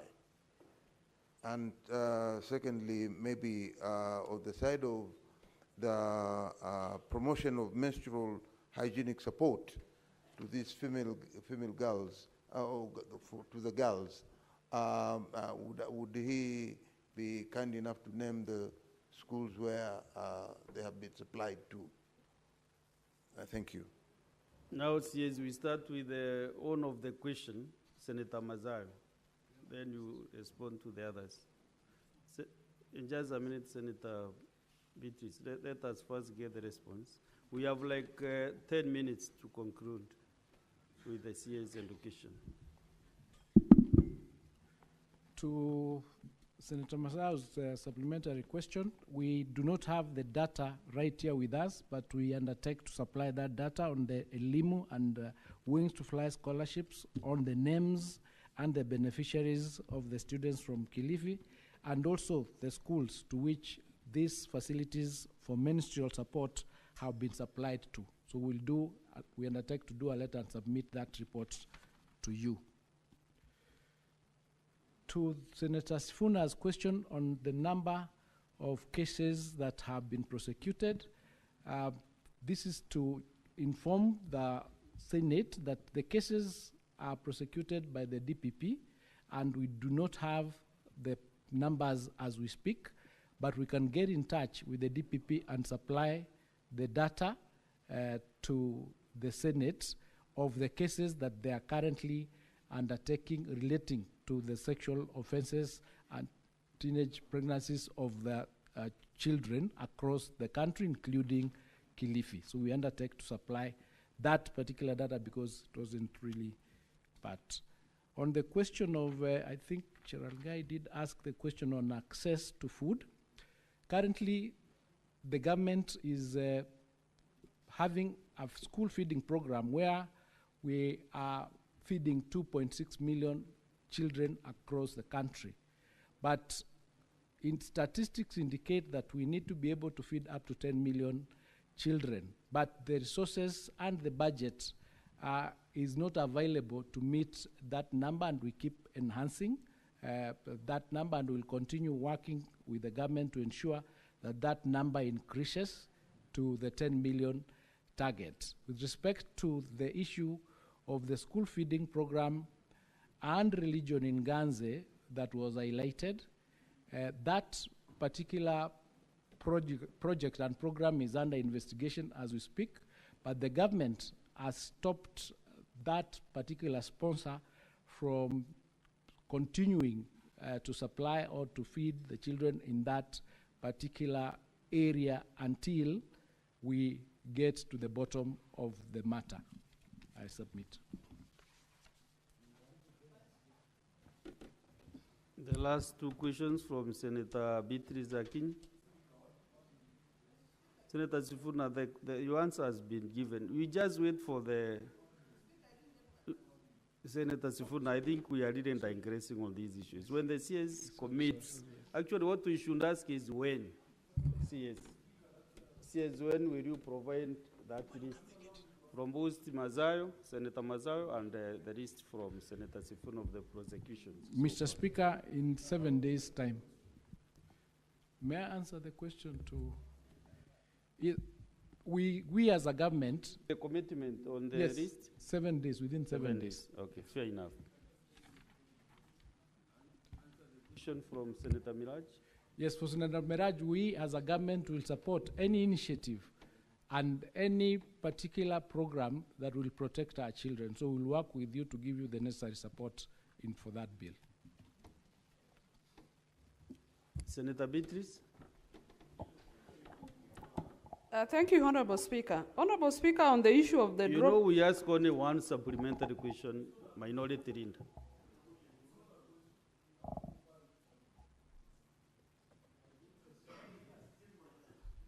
Seconds.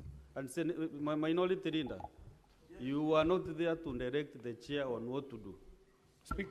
Speaker, you know you... You are the minority side, but not to direct the speaker. You are not my Minority Linda. You lead your team, not the chair.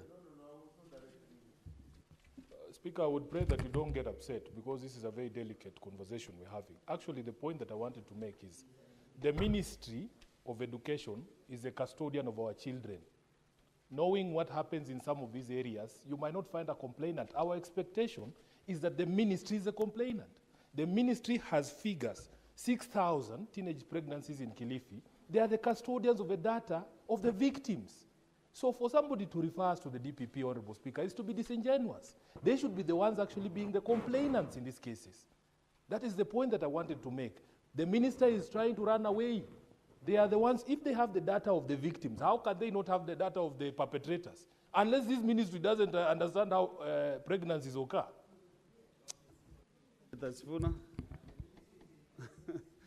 But he has 6,500 pregnancies, early pregnancies. I think the figures are not accurate because like Meru, we have a serious problem. Yesterday I saw Meru is reading in this thing. So the figures, you need also confirm the figures and give us the list because it's higher than 6,000. That's just for Kilifi. Senator Beatrice. Honorable Speaker, I was amazed that my SG is talking about a way in which pregnancies occur. I only know of one way, but that is besides the point, Honorable Speaker. Honorable Speaker, that is besides the point. My point back to this question, Honorable Speaker, on the dropout rates, and especially, particularly those affected by poverty. My question then to the Honorable CS is that, does the ministry have specific affirmative measures that they put in place for the urban poor? Honorable Speaker, I'm mentioning the urban poor because their challenges are peculiar to other areas. Honorable Speaker, when you look at the hierarchy of needs, it would not matter that somebody would be looking for education if they cannot get food to eat. So I'm asking the CS, what measures do they have to address, in addressing the urban poor challenges, especially in our country? Thank you, Honorable Speaker. Consolata Naubwile.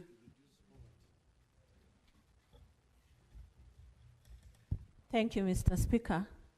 My question is on the low retention and dropouts, school dropouts. Sorry, especially in Bungoma County, which is due to abject poverty, menstrual hygiene, and many other related cases.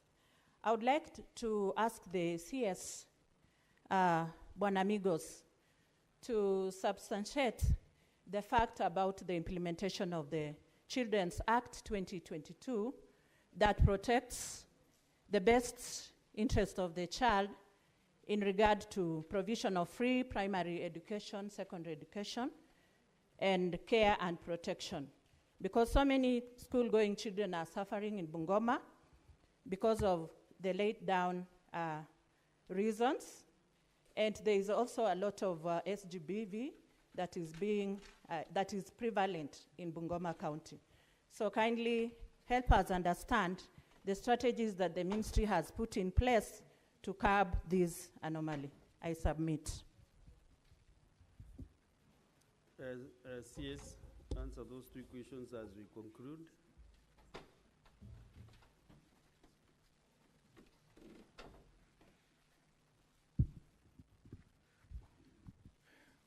The strategies to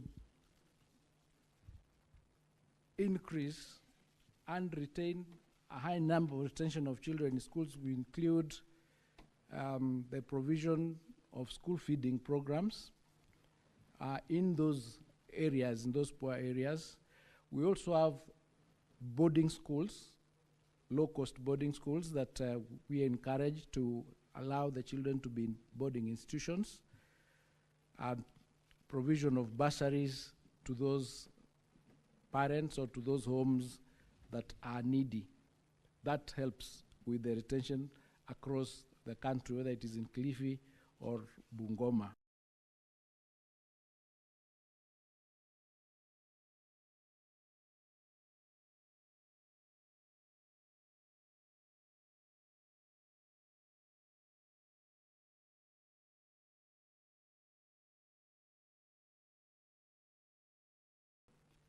And even I know peculiar challenges. Are there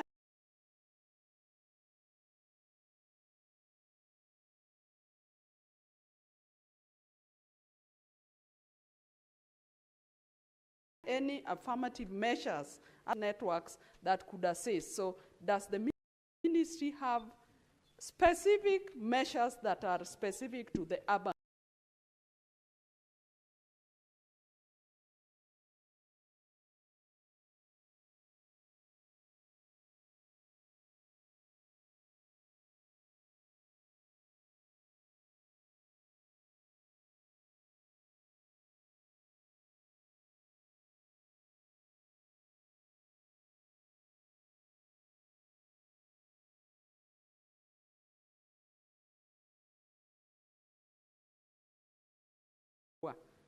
If no,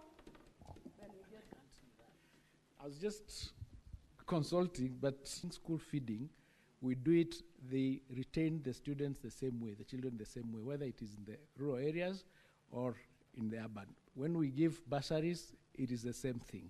When we provide for the sanitary, it is the same thing. So what we're just saying, you know, that's not how we conduct business, honestly speaking. And if the CS were not satisfied, just visit his office, and discuss issues on the urban poor and the rural poor. Your office is open, I think, CS? Yes, it is. Yes, have a cup of tea with the CS and discuss. That is a general thing that can help this country. So let us just not pressure. Thank you. To get the questions. We are also now. Because actually, if he was prepared, he could have come with that answer, Honorable Beatties. To be fair, either you bring a question or you visit the ministry to discuss with the technical team, give them advice, you know, so that we can help our country. I feel not to give you another chance. So I want to, the chair, Standing Committee on Education, requested for just a minute to give an update on the committee work. And I would want to give you this chance. Thank you, thank you. Betty. Thank you, Mr. Speaker. Mr. Speaker, I want to take this opportunity to thank Honorable CS for appearing before this House this morning. And Mr. Speaker, I would also want to tell the House that the Honorable CS has taken action on a stalemate which has been there. We had 41 pending statements for the ministry, and we had a meeting last weekend, actually a retreat with the ministry, and Honorable CS has committed to work with the committee, and I think that is a concern which a senator had raised here. And I just want to reassure the House that the Honorable CS has committed to work with the committee and is already started. We had our first retreat with him and his team over the weekend in Mombasa. And he committed that the answers which were pending, 41 in number, were going to be answered. And I want to confirm to this House that that has already been done. So I want to sincerely thank the Honorable CS, and I want to ask him to continue with that spirit so that together we can serve the people of Kenya. Thank you, Mr. Speaker. So, Chair, in occasion, there are various issues which can be raised by members. Therefore, since you have that good working chemistry, assist also the members with the questions that they have asked and also the timelines so that we can really be able to move on. When I spoke to speak, I think that there's another committee at the other house which has failed to unlock a few things which the Senate committee can be able to do. So we are ready to support you. You know, we meet at the liaison. As the chair, I'm ready to support your committee to assist this country on matters in education.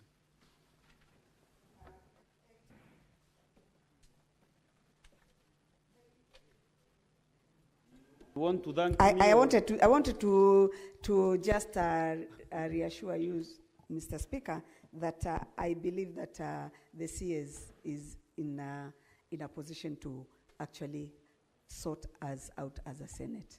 Thank you. Honorable CS, thank you very much for your time and for answering these very many questions. Don't tire to respond to the Senate. The Senate is a house of reason. We can be able to assist this country in a very big way, even unlocking those the support you need in the budgets. We're almost there now, so that Senate also can participate in the budget-making process. And I know, I'm aware, we must achieve that. So thank you very much for coming this morning, and all the best in your endeavors. Thank you, members. Thank you, Mr. Speaker. I'm grateful. And may I say something, Mr. Speaker, before I go? Please. Let me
Thank you very much, Honorable Speaker, for giving me this opportunity.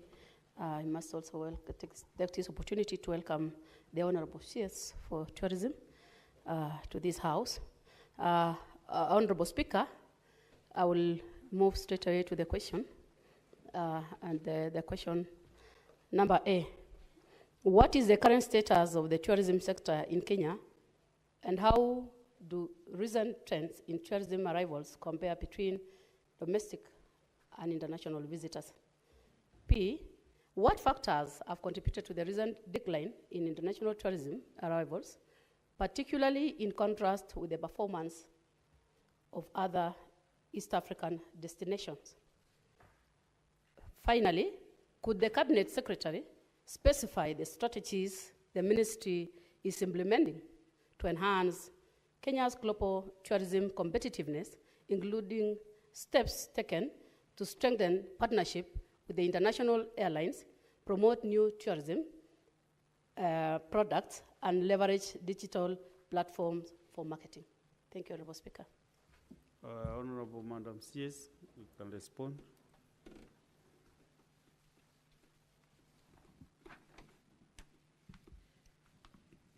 Thank you very much, Honorable Speaker and honorable members. I wish to respond to question number 066 by Honorable Senator Joyce Korir, MP, and A, the current status of tourism sector in Kenya and how recent trends in tourist arrivals compare between domestic and international visitors.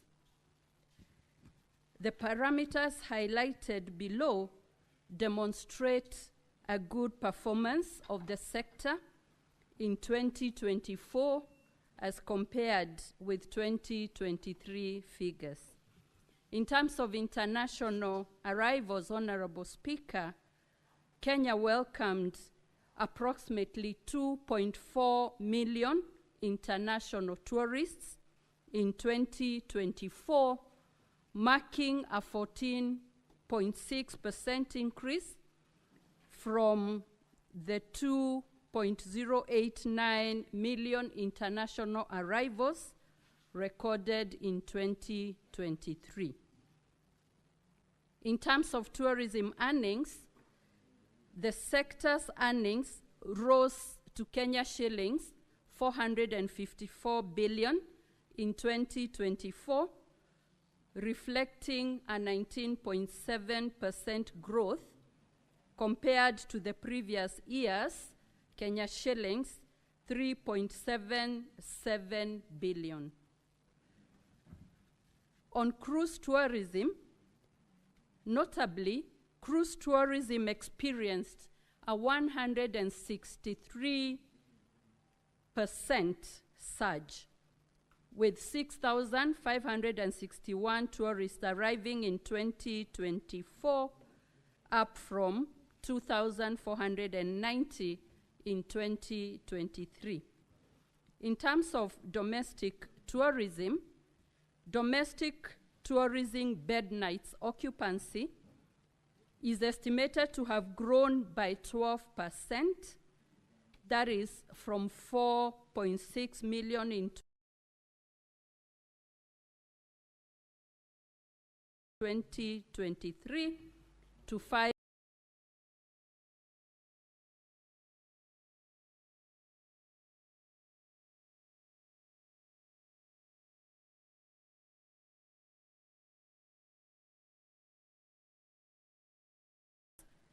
Brazilian citizens to participate in domestic tourism. Honorable Speaker, the number of domestic tourists does not include those that stayed in unregistered establishments, and therefore the number of domestic tourists is significantly higher.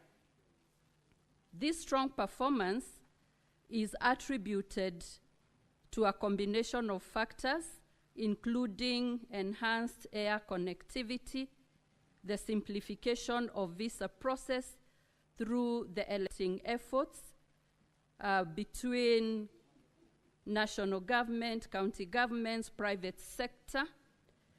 There was also focus on new product segments and renewed traveler confidence to Magical Kenya brand. It is worth noting that domestic tourism has played a stabilizing role during global travel downturns.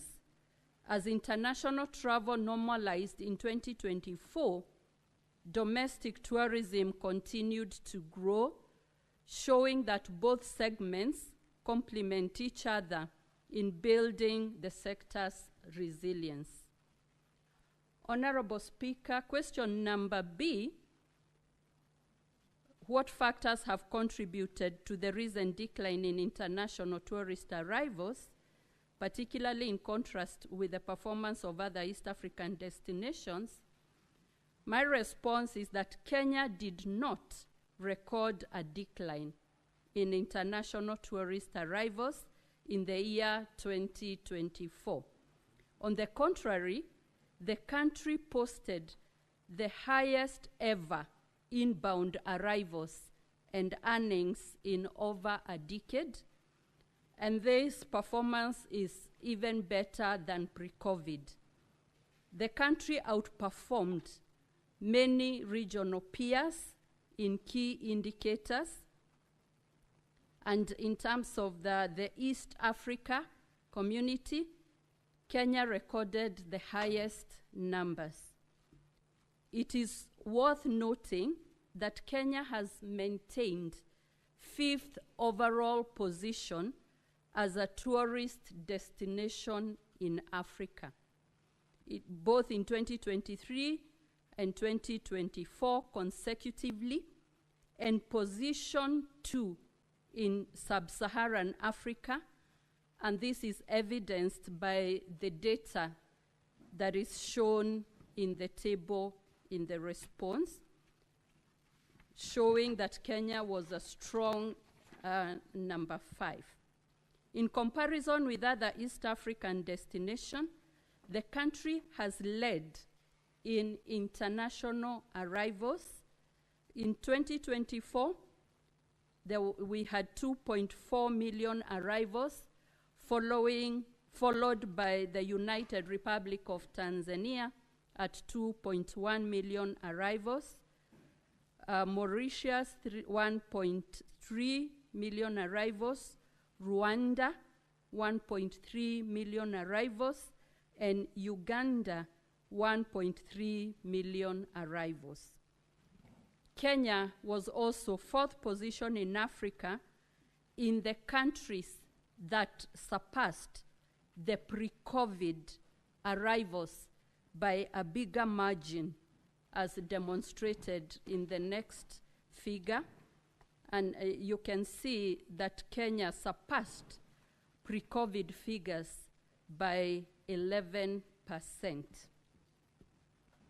The country also witnessed improvement in the level of foreign direct investments in the tourism sector compared with other African countries, and we have demonstrated that in the figures that are shown there.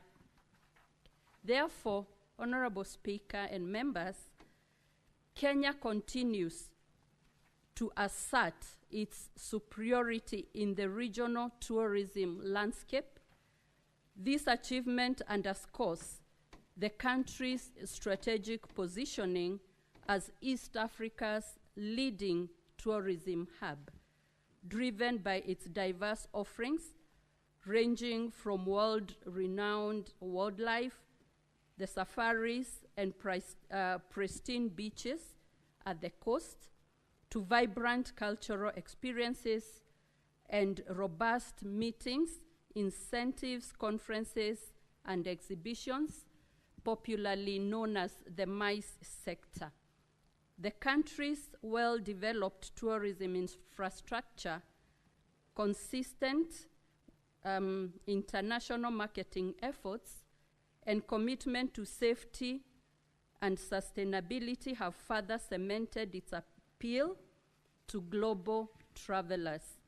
While at that, to add that the 2025 performance, the indications as of now, is that we continue to have a positive performance in the tourism sector. Question number C asks that we specify the strategies the ministry is implementing to enhance Kenya's global tourism competitiveness, including steps taken to strengthen partnerships with international airlines, promote new tourism products, and leverage digital platforms for marketing. Honorable Speaker, the government has adopted a comprehensive and future-oriented strategy to reposition Kenya as Africa's most appealing tourism destination. The approach is to closely collaborate and partner with other enabling ministries, departments, and agencies, and the private sector, such as travel agents, tour operators, airlines, counties, and even other service providers to grow tourism sector earnings to Kenya shillings 1 trillion annually by the year 2027-2028, with 5.5 million international arrivals and 7.5 million domestic bed nights. The key interventions being implemented are as follows. Number one is strengthening global air connectivity and entry processes. We have seen newly introduced scheduled connections into Kenya by international airlines, such as Air Asia, Fly Dubai, Air Indigo, Oman Air, and Brussels Airlines have expanded Kenya's global access points. And just last night, we received the first ever flight direct from Saudi Arabia, and a few weeks ago, the first flight direct from Angola. So this has helped the Open Skies policy with more access into Kenya, not only in Nairobi, but in Mombasa. Number two, the rollout of the electronic travel authorization system in 2024 has streamlined visa issuance and reduced barriers to entry and has made Kenya more visa open. Number three, Turkish Airlines have been granted the necessary licenses to resume flights to Mombasa, Kenya. Currently, we have 7 frequencies per week. This means that tourists using these airlines can fly directly to Moi International Airport in Mombasa from Istanbul. The introduction of the transit visa is also expected to tap into a huge potential market to grow arrivals into Kenya for the short-term visitors who are there during their transit. The Ministry of Tourism and Wildlife is also part of an interagency committee comprising Ministers of Interior, Roads and Transport, and National Treasury, with relevant agencies to continuously improve traveler facilitation and experience at our major points of entry. This culminated to signing of a service charter among all the service providers at JKIA, and we have since seen improved service and better streamlined passenger experiences. The second strategy is product diversification and destination development. Kenya is broadening its tourism offerings beyond the traditional wildlife and beach products. For a very long time, Kenya has almost been boxed into one narrative of safari and beach, but focus is shifting to niche segments such as cultural heritage tourism, adventure tourism, that is actually gaining a lot of traction, biking, hiking, and extreme sports. We have seen medical and wellness tourism, especially targeting African and Asian markets. We have cruise tourism, and like I've said, it saw a huge increase of about 163% growth in 2024, and this signals a revitalized cruise tourism sector in Kenya. We have leisure, business and leisure tourism, that goes together with the MICE, meetings, incentives, conferences, and exhibition tourism, which contributed 27% of all tourism arrivals in 2024. A new segment that has come in is education tourism, attracting a lot of education tourism in the region. Sports tourism, Kenya being the home of champions, is attracting quite a lot of tourism in that regard, including athletics, golf, World Rally Championships, and others. We have special occasions and destination weddings, especially at the coast, that is becoming a favorite destination for weddings and honeymoons. And one of the other latest products is agro-tourism. We have seen visitors wanting to see, especially tea and coffee, the product from the farm to the table to the cup, and that is gaining traction. Gastronomy, the whole issue of culinary experience, and halal tourism is also popular. Others are city breaks, event and festivals, and recently during the lunar eclipse, we launched astrotourism, because Kenyan skies have been said to be the VVIP of the cosmos, and many travelers are targeting stargazing and the whole of the sky space, so that we have many more products on offer. However, safari and beach will continue to be key drivers of tourism numbers for Kenya, even as we diversify into other products that Kenya has to offer, and we have elaborated on those products. The country, through the ministry, is also developing and supporting new products and innovations, such as development of viewpoints and observation decks to allow visitors to appreciate the landscapes, such as the Great Rift Valley, mountains and hills, increased investments by global hotel chains across the country, particularly along the Kenyan coast. We have just come back from the Kenyan Coast Investment Conference, and we saw a lot of potential at the coast. We have also world-class mountain climbing, the trekking, hiking, curated man-made attractions to complement the nature-based attractions. We have training and certification of various categories of guides by region and product, and also establishment of tourism product clubs to enhance public-private sector collaboration.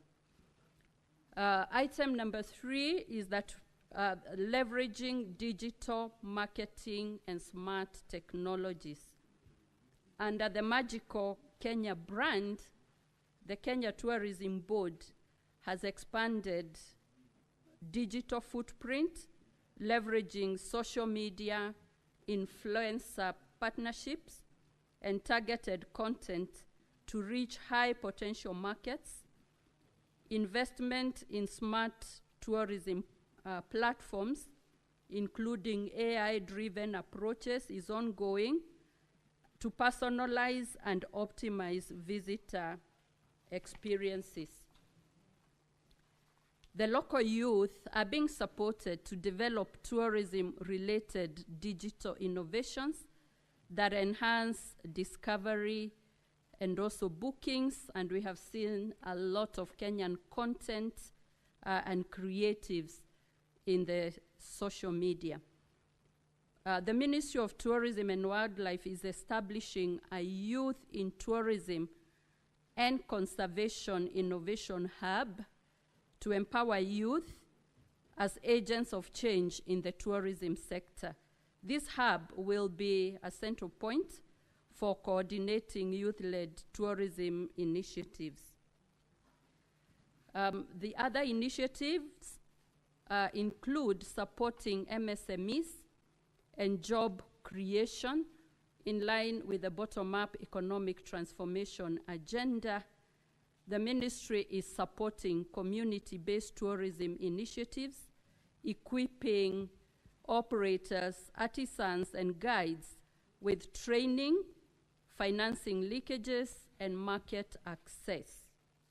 And we are working with county governments to bring more rural and peri-urban areas into the tourism ecosystem.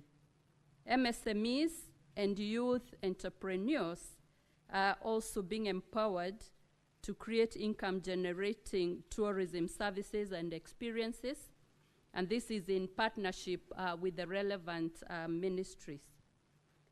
Other policy interventions and initiatives that are ongoing is establishment of national tourism amenities. This initiative involves enhancing tourism infrastructure across all circuits to improve visitor experience, comfort and accessibility, safety, security, and overall sector sustainability. We are also enhancing tourism. Honorable CS? Yes. I'll request you to since we already have that presentation, yes, to summarize the remainder because members would want to ask questions. Yeah. Yes, so the other policies, we have enhanced coastal beach management, capacity building in the tourism sector, strengthening tourism policy, regulatory and governance, under the ongoing review of the tourism bill and the wildlife conservation bill, enhancing safety and security in tourism zones, fostering partnerships and collaborations. Just to summarize that these initiatives are structured to ensure that as tourism grows, it uplifts Kenyan lives across all regions and income levels. And this is the heart of the bottom-up economic transformation agenda, which the ministry is implementing. It is my hope that this response will clarify the information that was in this question. And just to summarize that we've had a very good performance in the tourism sector in Kenya. Thank you, Honorable Speaker. Thank you, Honorable CS. Honorable Senators, just to declare a little interest, Honorable CS Rebecca Miano was my classmate, indeed roommate, at the Parklands campus. So, but to indicate, you can see how thorough the brief is, but it is, the members will determine whether she has adequately answered the questions. Honorable Korir, you have 2 more supplementary questions to add, and then the CS can answer. Yeah, thank you very much, Madam Speaker. Allow me to really congratulate the Honorable CS for a very elaborate response to the questions that I raised. Indeed, I want to say that she is trying her best, and it's only that Honorable Speaker, we still have a long way to go, bearing in mind that the international arrivals are still at 2.4, and the third one, or the fourth one, being at 8.9, and the third one being at 10.2. So we are still far much behind in terms of really making sure that we are at pace with the first countries. But I want to say that indeed she has tried her best. Finally, Madam Speaker, allow me to just have a supplementary question on how is the ministry working with other agencies to counter the negative international perception about the Kenya's safety as a destination. And finally, Madam Speaker, is the issue of whether there is a framework to support small and medium enterprise, SMEs, in tourism value chain. Thank you. Honorable CS.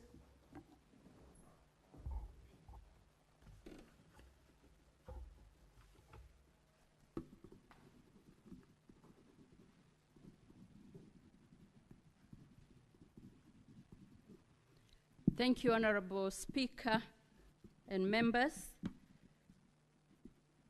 The Ministry of Tourism and Wildlife is working closely with the Ministry of Foreign Affairs, with the Ministry of Interior, and other relevant ministries, including the foreign missions, to ensure that the narratives that could mislead our visitors are well countered with factual information and data. I know that we are in consultation with some of the missions of the countries where we have seen either travel advisories or other information that presents our country in a lens that is probably not correct. And this is bearing quite a lot of fruit. A lot has to be done. But also the ultimate is enhanced marketing and to showcase the products that Kenya has. Lately, we have also seen increased endorsement and testimonials from the visitors themselves who come in and then just give a description of what they found in Kenya. We are also conducting exit interviews from our visitors, and we believe that all these efforts are going to change the narrative. We also would like to recognize the effort by His Excellency, who is our Tourism Ambassador 001, in every international forum where he goes. He has a statement about Kenya tourism products, and this has really cemented Kenya's position. And from where we are, the world has noticed what Kenya has to offer. And we have the tourism regulated enterprises that are working together, the tour operators, the Kenya Tourism Federation. All this collaboration and partnership is steadily but consistently bringing the right narrative that Kenya should have. In terms of the MSMEs and opportunities, we have a partnership with the Ministry of MSMEs and cooperatives to see how we can support eco-tourism, eco-lodges, establishments that are startups, and that is helping. The other support is classification and accreditation of the smaller hotels and establishments so that we can give them the validity to welcome international visitors. We have tourism regulated enterprises which recognize MSMEs in the 9th schedule, such as curio dealers, local boat operators, homestays, among other stays. And if you look at the Kenya Kwanza or the manifesto that the government is implementing, the broad-based government is implementing, there is an undertaking to support at the bottom-up economic transformation agenda, the startups. In terms of access to financing, we have organizations like Kenya Development Corporation that offers affordable financing and accessible financing for startups. So in this space, it is one of our focus areas so that nobody is left behind. I thank you. Honorable Senators, now we move to questions by senators. Please remember the rules so that everybody can have a chance. One question per senator, and go straight to the question so that everybody gets a chance. Senator Osoti. Thank you, Madam Speaker. Madam Speaker, I must acknowledge that that response was a very comprehensive response. But then I was looking for, in the strategies, I did not see a strategy around how to leverage our various diplomatic missions for the purpose of promoting tourism. Madam Speaker, I have had an opportunity. The question, Senator Osoti, don't be tempted to go that way. Madam Speaker, is coming. I had an opportunity to visit a number of very strategic embassies, and I was disappointed that nothing happens in those embassies in relation to promotion of tourism. So my question to the CS is, what arrangement is there between her ministry and the Ministry of Foreign Relations on the matter of promotion of tourism in this country? Two more questions, and then the CS will answer, and then we'll take another final set. Senator Miraj. Asante Bispika, kwanza nimpongeze waziri kwa kazi nzuri ambayo anafanya, lakini pia niendeleze mjadala ambao tulikuwa nao kule Mombasa wakati tulikuwa tunapokea ile meli ya watalii. Kulikuwa na ile hitilafu ya malipo ya wageni wanapokuja. So wageni wengi walikuwa wanabaki katika meli, wanashindwa kushuka na kutumia senti ambazo wako nazo. Je, kama wizara mmefikia wapi kuona ya kwamba wageni wote ambao wanakuja na zile meli za kitalii wanaweza kushuka bila vikwazo ili tuweze kuzipata zile senti? Asante Bispika. Senator Eddie Okech. Thank you, Madam Speaker. Madam Speaker, I do not always, when the minister comes here, and I do note this with serious concern, that successive ministries of tourism have over the years not budgeted for for investments in tourism in the Western Kenya region. And this would be, the Western would be Nyanza and the traditional Western counties that, as we know them.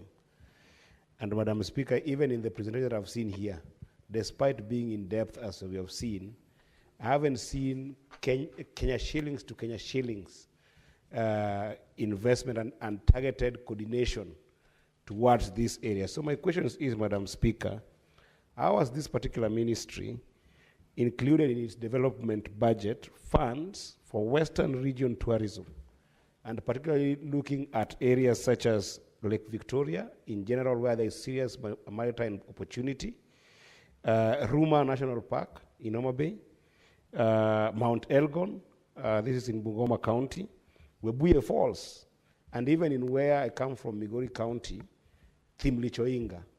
What are the strategies, and is there a proper coordination of those investment and funds with county government so that as senators, we can be able to track and trail that kind of investment to be able to bolster tourism in that area? Thank you, Madam Speaker. CS, you may answer those, and then we take the next.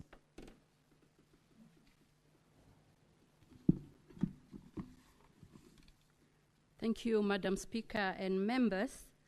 It is true that our diplomatic missions in various countries are the front line or point of access into those countries.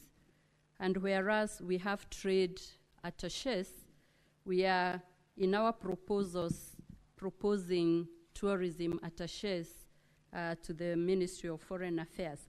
But we are cooperating with Kenya missions in scouting for opportunities to participate in tourism expos in those countries, to showcase Kenyan tourism products, negotiate bilateral air service agreements, and even MOUs in tourism promotion in those particular countries.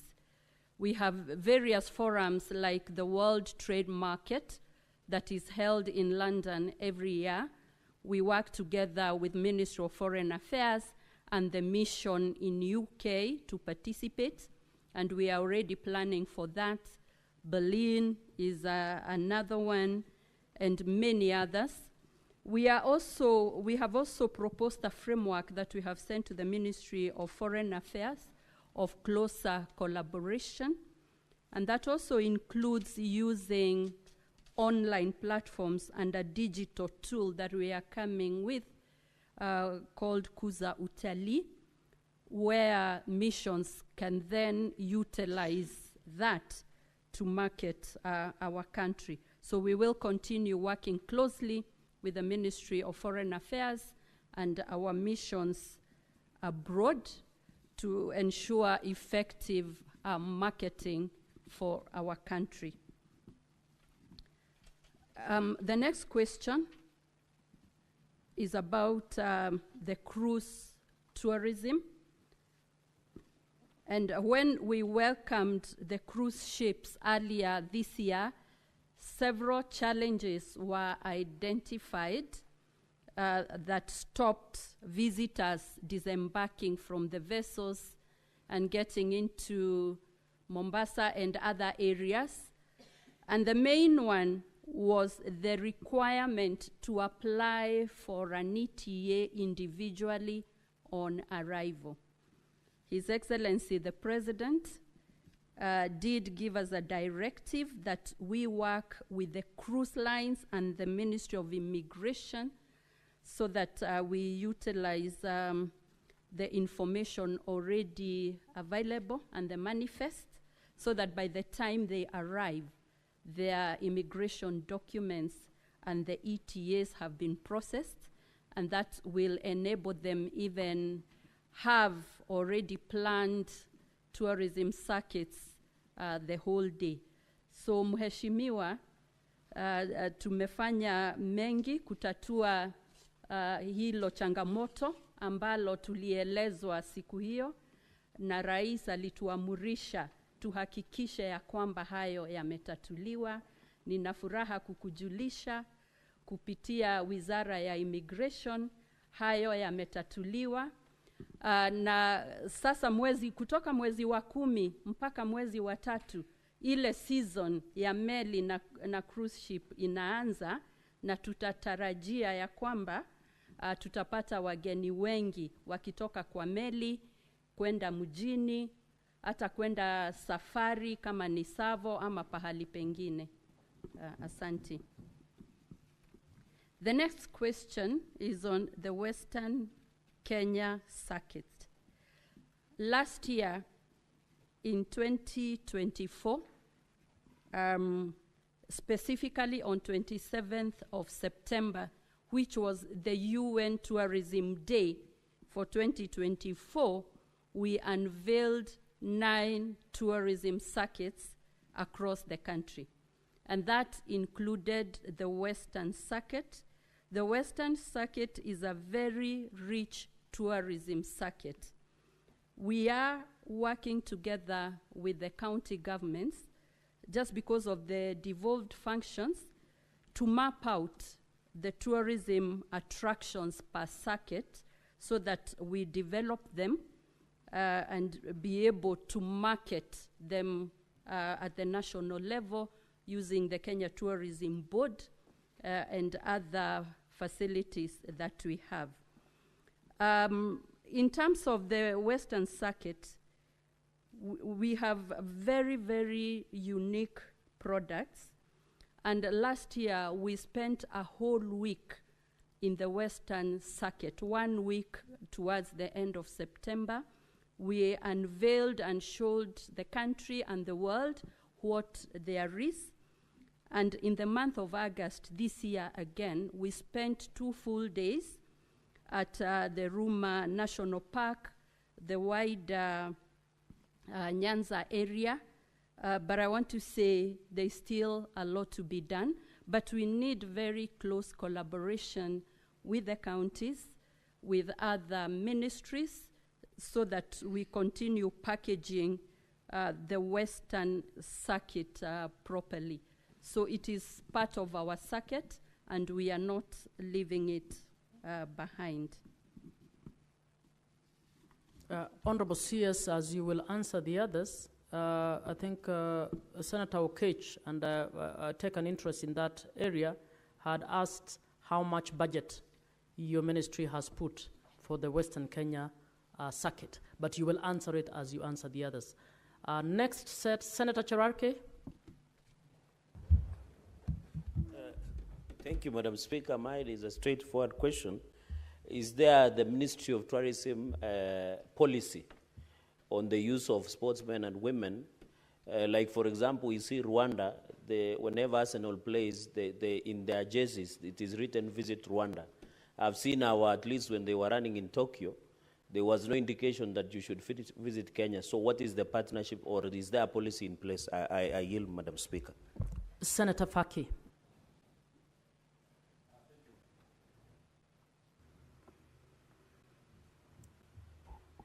Thank you, Madam Speaker. First, I wish to commend the CS for the elaborate responses that she has given.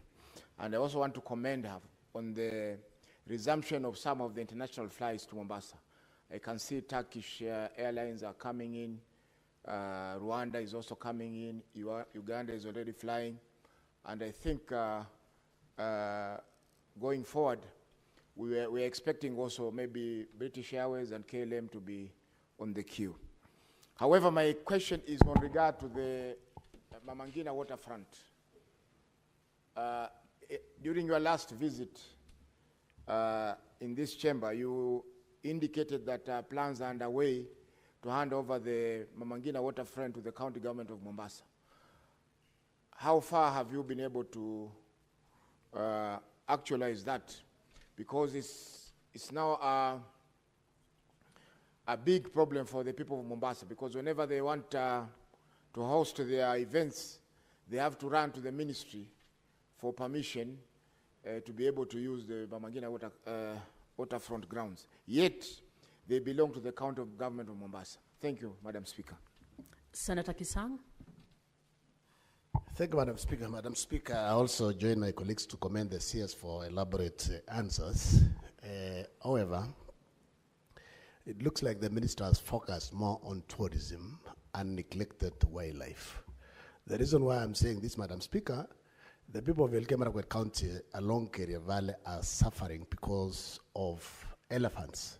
They have destroyed our mangoes, our oranges, and it looks like there's no budget that has been given to KWS for compensation. So I want to find out from the CS, what plans do you have to ensure the people of Elgeyo-Marakwet County are compensated, because the elephants have destroyed the crops, and these are the real bottom, and this is government is bottom up, and we are not assisting those who are in the bottom.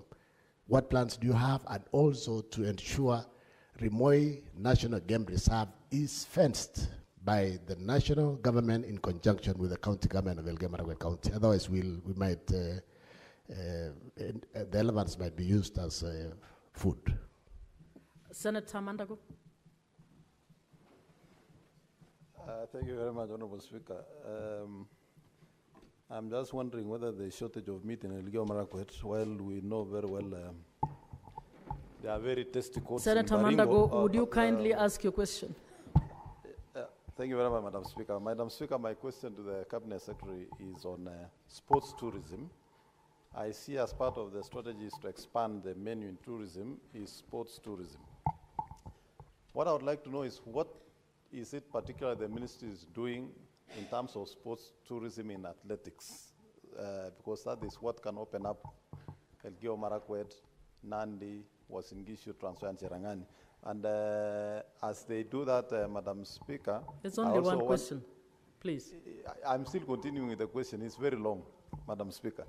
I also wanted to ask that in 2018-19, there was provision in the budget under the ministry for feasibility study for a cable car in Elgeyo Marakwet from Iten to Kabarnet, and it had a possibility of being extended all the way to Isiolo. I wanted to know from the Cabinet Secretary whether it is still in plan and what they are planning to do, and also in relation to the elephants.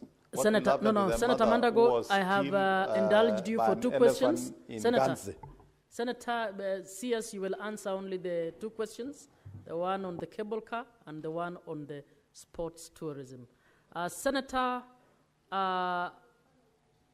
Mazayo, I'm told Senator Faki will ask the question for you. Asante Speaker. Kwa niaba ya Senator Mazayo, Mheshimiwa Waziri, kumekuwa na kero la ndovu katika maeneo ya Ganze katika kaunti ya Kilifi. Hata jana kuna mtu mmoja alikanyagwa na ndovu akauliwa jana saa 8. Kwa hivyo kero hilo limeongezeka mpaka sasa wakazi wako tayari kuchukua mishale na mikuki. Senator Faki, please ask the question. Yes, Madam Speaker. Je, wizara inachukua hatua gani kukabiliana na kero hili la ndovu, kwa sababu wamekula mimea mpaka sasa wanaua wananchi katika eneo la Ganze, Mheshimiwa Speaker? Asante. Finally, Senator Consolata, and then the CS can answer. Thank you, Madam Speaker. My concern is about 2 recipes for tourism development. And this is about peace and security diplomacy as being key recipes for tourism and wildlife development. I would like Madam CS to tell us about what the ministry has put in place in regard to securing and protecting Kenya's territorial integrity, especially along our borders, because those are the avenues through which most tourists enter into our country. And on the same wavelength, I come from Bungoma County, where we have... Senator Consolata, you are guided on the rules. It's 1 question. Have you done the question? I'm guided, yes, although it was the same. No, just 1 question. Thank you, Madam Speaker. That is the rule. I submit. Thank you. CS, you have under 7 minutes to answer all those questions.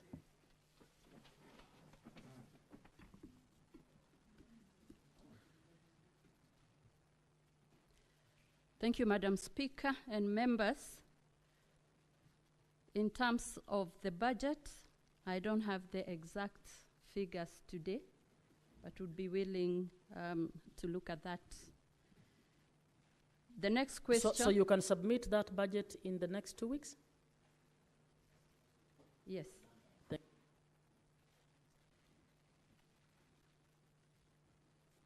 The next question was on the partnership that we are having with sportsmen and sportswomen in order to promote tourism.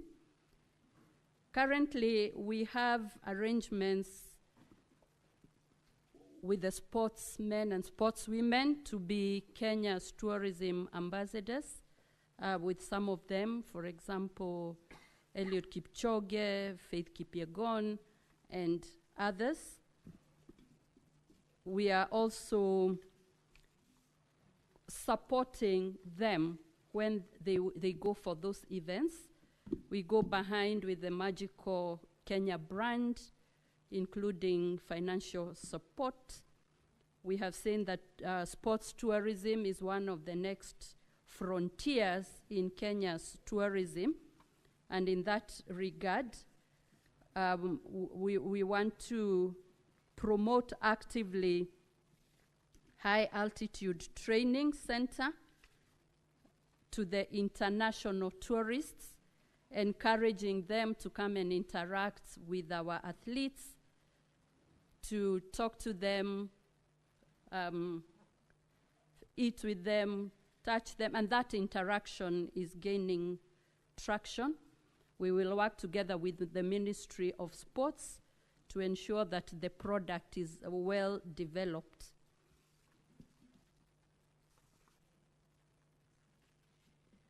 We have, I was asked about the partnerships that we have seen in other countries. Those partnerships, we have done our research and we have information. They are quite costly. Some of the partnership costs up to 4 billion Kenya shillings annually.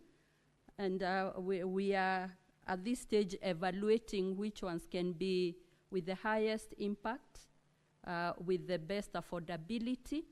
But we have quite a lot of expressions of interest, but we are carefully, together with the relevant ministry and other government authorities, trying to see which will be best for Kenya. On Mama Ngina front, consultations are still ongoing between the county government and the national government. We shall ensure that we hasten the discussions. We were there over the weekend. It is evident that we need to develop Mama Ngina waterfront for functions, for tourism activities. It is a very premium location, but we will hasten the consultations and the action plan that needs to follow. I undertake to do that. In terms of human-wildlife conflict, I want to assure the Honorable Senator that we have not neglected the wildlife segment. It is one of our priorities. The ministry receives about 950 million annually since His Excellency got into office. He has prioritized the human-wildlife conflict issues, both in terms of mitigation and compensation. And we will be glad to have specific discussions with Elgeyo Marakwet. On Rimoi National Reserve, we are working with the county to address the human-wildlife conflict, and we have a directive about the fencing, and there are discussions ongoing with the National Treasury in order to provide a budget. Indeed, we are in touch with the county government that have invited us. At the earliest opportunity, we shall be visiting Elgeyo Marakwet.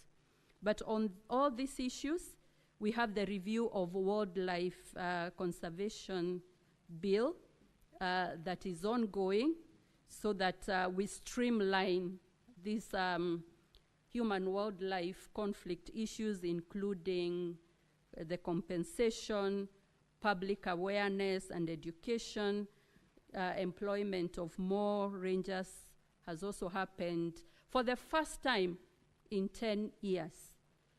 Last year we had a pass-out parade of 1,270 rangers, which was historic because that had lagged for 10 years. We also have other projects like fencing in the hotspots, and that takes me right straight to the question about the human-wildlife conflict in Kilifi. We were recently in Kilifi together with all the leaders to discuss the matters of human-wildlife conflict. His Excellency the President has also guided us, and we are working on how to fence that area. We know particularly elephants. The population has quite increased, and therefore the conflict has increased. but we are putting all measures to manage the conflict that has ensued. Thank you, Madam Speaker. Honorable, which question? The cable car. Okay, CS. And Senator Consolata, which was your question? Just say which one it was so that... On territorial integrity, the safeguards put in place by the ministry. CS, the two questions? The cable car?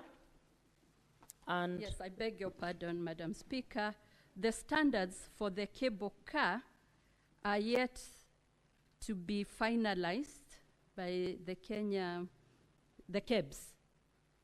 And we are following that in consultation with other stakeholders. But I will go back and find out where the process has been. But it's one of those things that can really promote tourism. Yeah.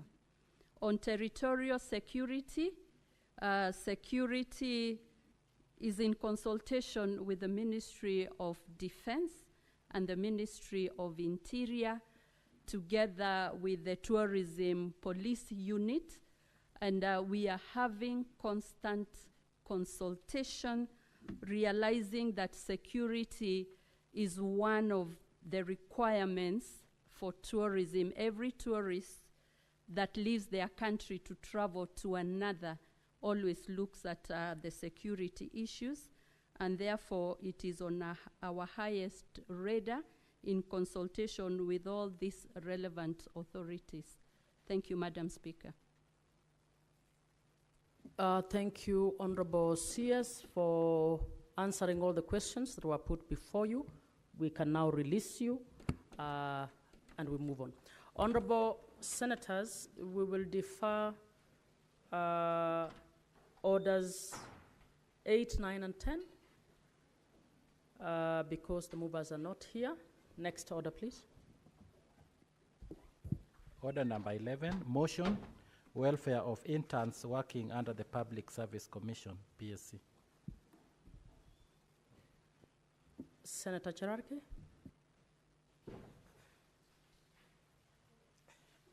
Thank you, Madam Speaker. As I rise to move that aware that the Public Service Commission has provided internship opportunities to many youths in various government departments and agencies for a period not exceeding 1 year, pursuant to guidelines on management of the public service internship program.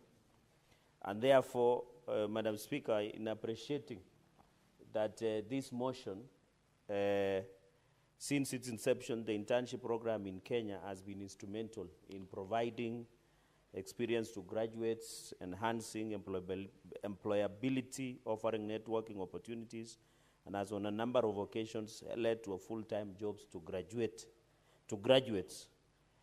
Madam Speaker, concerned that internship in this country are limited in number, skewed in distribution across government departments and agencies, lack clear pathway to permanent employment, have inadequate opportunities for skill development. And Madam Speaker, that should move from, as I move, that internship is insufficient. The stipends that they are giving out of ranging from 15,000 to 30,000 is not sufficient because of high cost of living, especially in cities like Nairobi, Mombasa, Kisumu, and Eldoret, among other cities where the cost of living.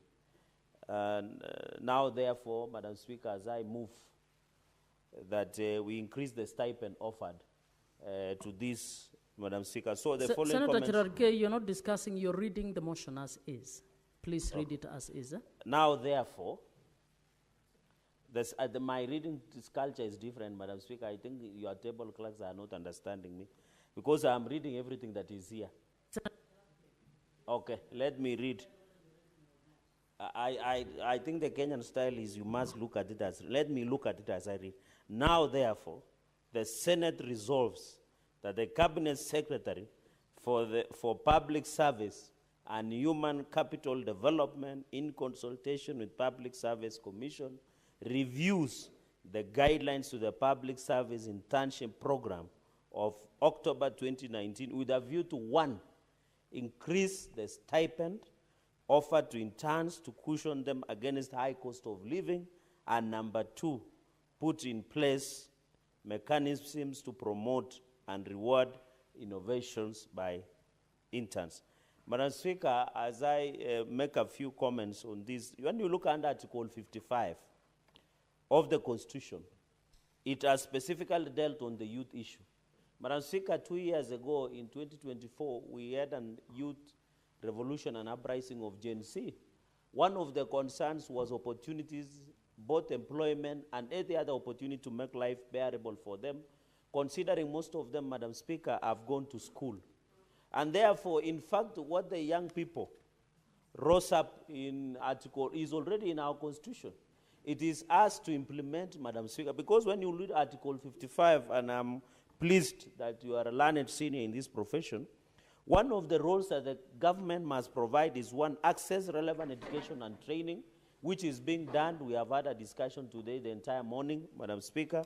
Number 2, have opportunities to associate, be represented in political, social, economic, and other spheres of life. And number C, access employment.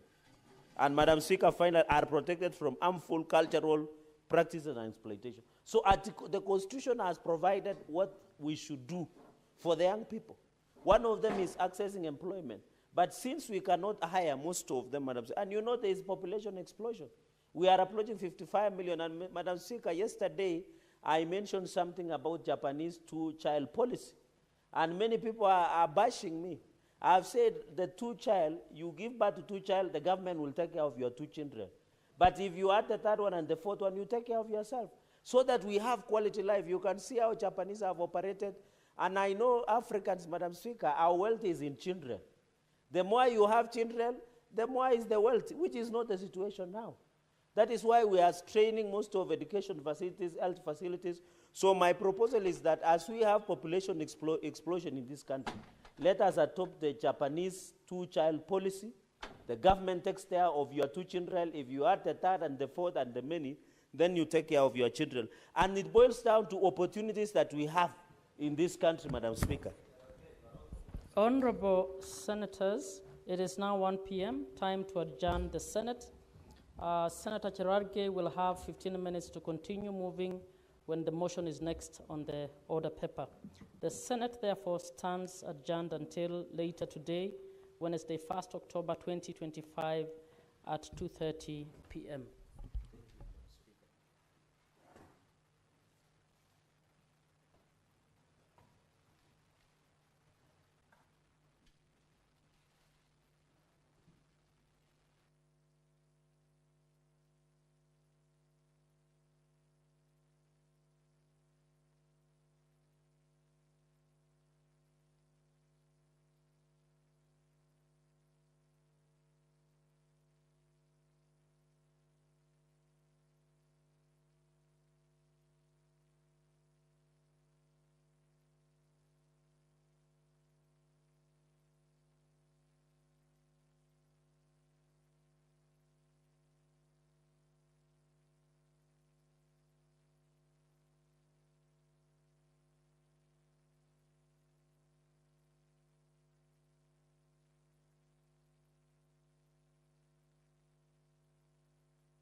Hello, everybody. Thank you very much for joining us for what I think will be not only an interesting discussion, but something of enormous consequence. Here's the bottom line. In a few hours, tonight at midnight, it is very likely that the United States government is going to shut down. And I want to just take a minute to explain why that is happening and how it is happening. In the U.S. Senate, there is a rule, it's been around for many, many decades, which says that in order to pass a budget, which is what we're considering right now, you need 60 votes. And I guess the people who put it in did that because they wanted bipartisanship. They didn't want one party just to be dictating the terms. That's what's gone on for decades. And under Democratic and Republican leadership in the past, that is what has happened. Agreements were reached in a bipartisan basis based on negotiations. People talked to each other. This year, we are in a different situation. Republicans, as everybody knows, controls the U.S. Senate, controls the U.S. House, and controls the White House. In other words, they are running the government. But what is happening now, which has never happened before, is they are not sitting down and negotiating. Yesterday, Trump met with the Democratic leadership, the Republican leadership, said hello to each other. It wasn't really a negotiation. So as of this point, Democrats have had no input into the process at all. Now, what Republicans want is to pass what is called a clean CR. In other words, maintaining the status quo. And some of you may say, well, what's the problem? You know, it's not bad, it's not good, we'll maintain the status quo. Here's why that is an awful idea and why all of us are opposed to that. In the last year, as many of you know, under Trump's big, beautiful bill, which to my mind was one of the worst pieces of legislation passed in modern history, under that bill, 15 million people on Medicaid and the Affordable Care Act will be thrown off of health care. A number of studies out there have suggested that up to 50,000 Americans a year will die because they are no longer able to go to the doctor. Very shortly, you are going to be receiving notices from your insurance companies that your rates, your insurance premiums, are going up by, on average, some more, some less, 75%. Yeah, you heard that correctly, 75%. Now, right now, we have a broken healthcare system. Nobody can afford healthcare. You're ready for a 75% increase in your insurance premiums. You're not, nobody is.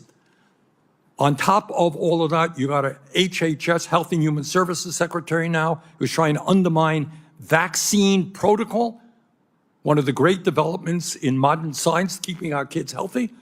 On top of that, there is a massive move in this country to authoritarianism, and we'll go into that in a moment, where you have a president who doesn't believe in the Constitution, doesn't believe in the rule of law, lies all of the time. Just today, gave a speech to the generals. Hey, generals, it might be a good idea to start invading American cities to get practice on how you can function in a warlike situation. President today. So that is where we are. And what I'm going to do now is give it over to some of the strongest members of the United States Senate, doing a great job, each and every one. Talk briefly, we'll have a discussion. We've got some questions that you have already sent in. We'll try to answer them. Senator Warren, Elizabeth Warren from Massachusetts.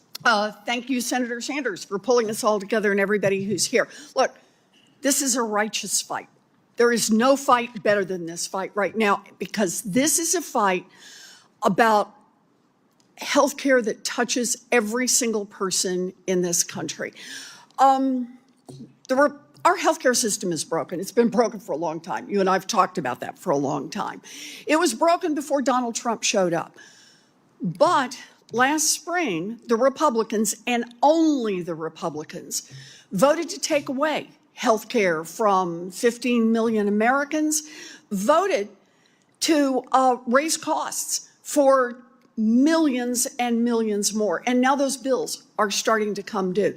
They basically want to take about $1 trillion out of the healthcare system. And what was a broken system is a system that will literally start to implode.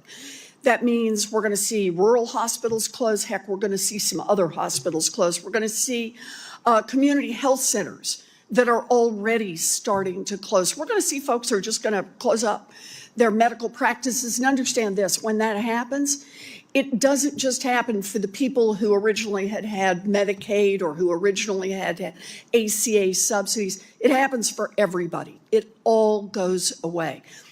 So here we are now. We have to have a way to keep the government funded. We are bearing down on a deadline, just like Bernie said. And it takes 60 votes in the Senate to do that. So if the Republicans want our votes, now Donald Trump has told them, just go on it your own. I don't know if he doesn't do math or what, but he said go without us. But if the Republicans want our vote, then the answer is we want something on health care. We want to protect access to health care for millions of people across this country. And we're willing to get in the fight for that because we've had it. We understand that we don't have as much power as we want, but that's not the same as having no power at all. So we intend to use the power we have right now to help lower costs for tens of millions of people across this country and make sure they have access to health care. Fight number one right now. That's us. Thanks, Elizabeth. Jeff Merkley. Jeff Merkley is the senator from Oregon. Well, President Trump and the Republican team are driving up the cost of health care to a point that many Americans are not going to be able to afford it. That is a horrendous factor. Either you pay a lot more or you can't afford it at all and you don't have health insurance. That's issue number one that we're addressing with the Democratic alternative. You know, Republicans are in charge of everything. They have the keys to the kingdom. They have the House, the Senate, the Oval Office. They have a Supreme Court handing the president more power. They're in charge. And in charge, they decided their priority was a families lose, billionaires win agenda. And at the heart of it was destroying health care for Americans across the land. And in my state, the projected increase is about 68%, about $1,300 a person. And you can imagine how devastating that is to families on limited means. Second issue, very important, is we took an oath to the Constitution. And the Constitution assigns the power of the purse to Congress. But President Trump, through a series of tactics, slowing down, freezing, impoundments, slow walking funding until the end of the fiscal year and then saying, oops, the fiscal year ended, has been stealing the power of the purse and creating an effective line item veto. The Supreme Court's already weighed in, said a line item veto is unconstitutional. So we're calling on our Republican colleagues to stand with us together to defend the Constitution and the separation of powers. Now, we see many other authoritarian actions that we'd like to address through legislation, but we can't get that legislation up because we're in the minority. But what we can do is use the power that Bernie's referred to and Elizabeth's referred to say, hell no, we're not going to vote for a continuing resolution that is partisan and destroys health care, and hell no, we're not going to vote for a continuing resolution, a budget, if you will, a spending bill that can be undone by the president in an effective line item veto. Thanks very much, Jeff. Chris Murphy, senator from Connecticut. Bernie, thanks so much for bringing us together here today. What's wild is that the government is going to shut down tonight, and the Republicans in the House of Representatives aren't even here. They're not in session. They're home, which tells you everything you need to know about how unserious Republicans are about what's about to happen. They're going to let the government shut down. They're not even in Washington, right? Because ultimately they don't care about the impact on people. And they already showed us that. Because earlier this year, as you mentioned, they passed a piece of legislation that's the most massive transfer of wealth from the poor and the middle class to the rich in the history of the country. So the first thing to know is that they're just not serious about a negotiation. They're not serious about opening the government. But the second thing to understand is that the priorities that we have at the table, and they need Democratic votes in order to keep the government open, man, they're pretty reasonable. They're pretty reasonable. What are we asking for? Just don't increase people.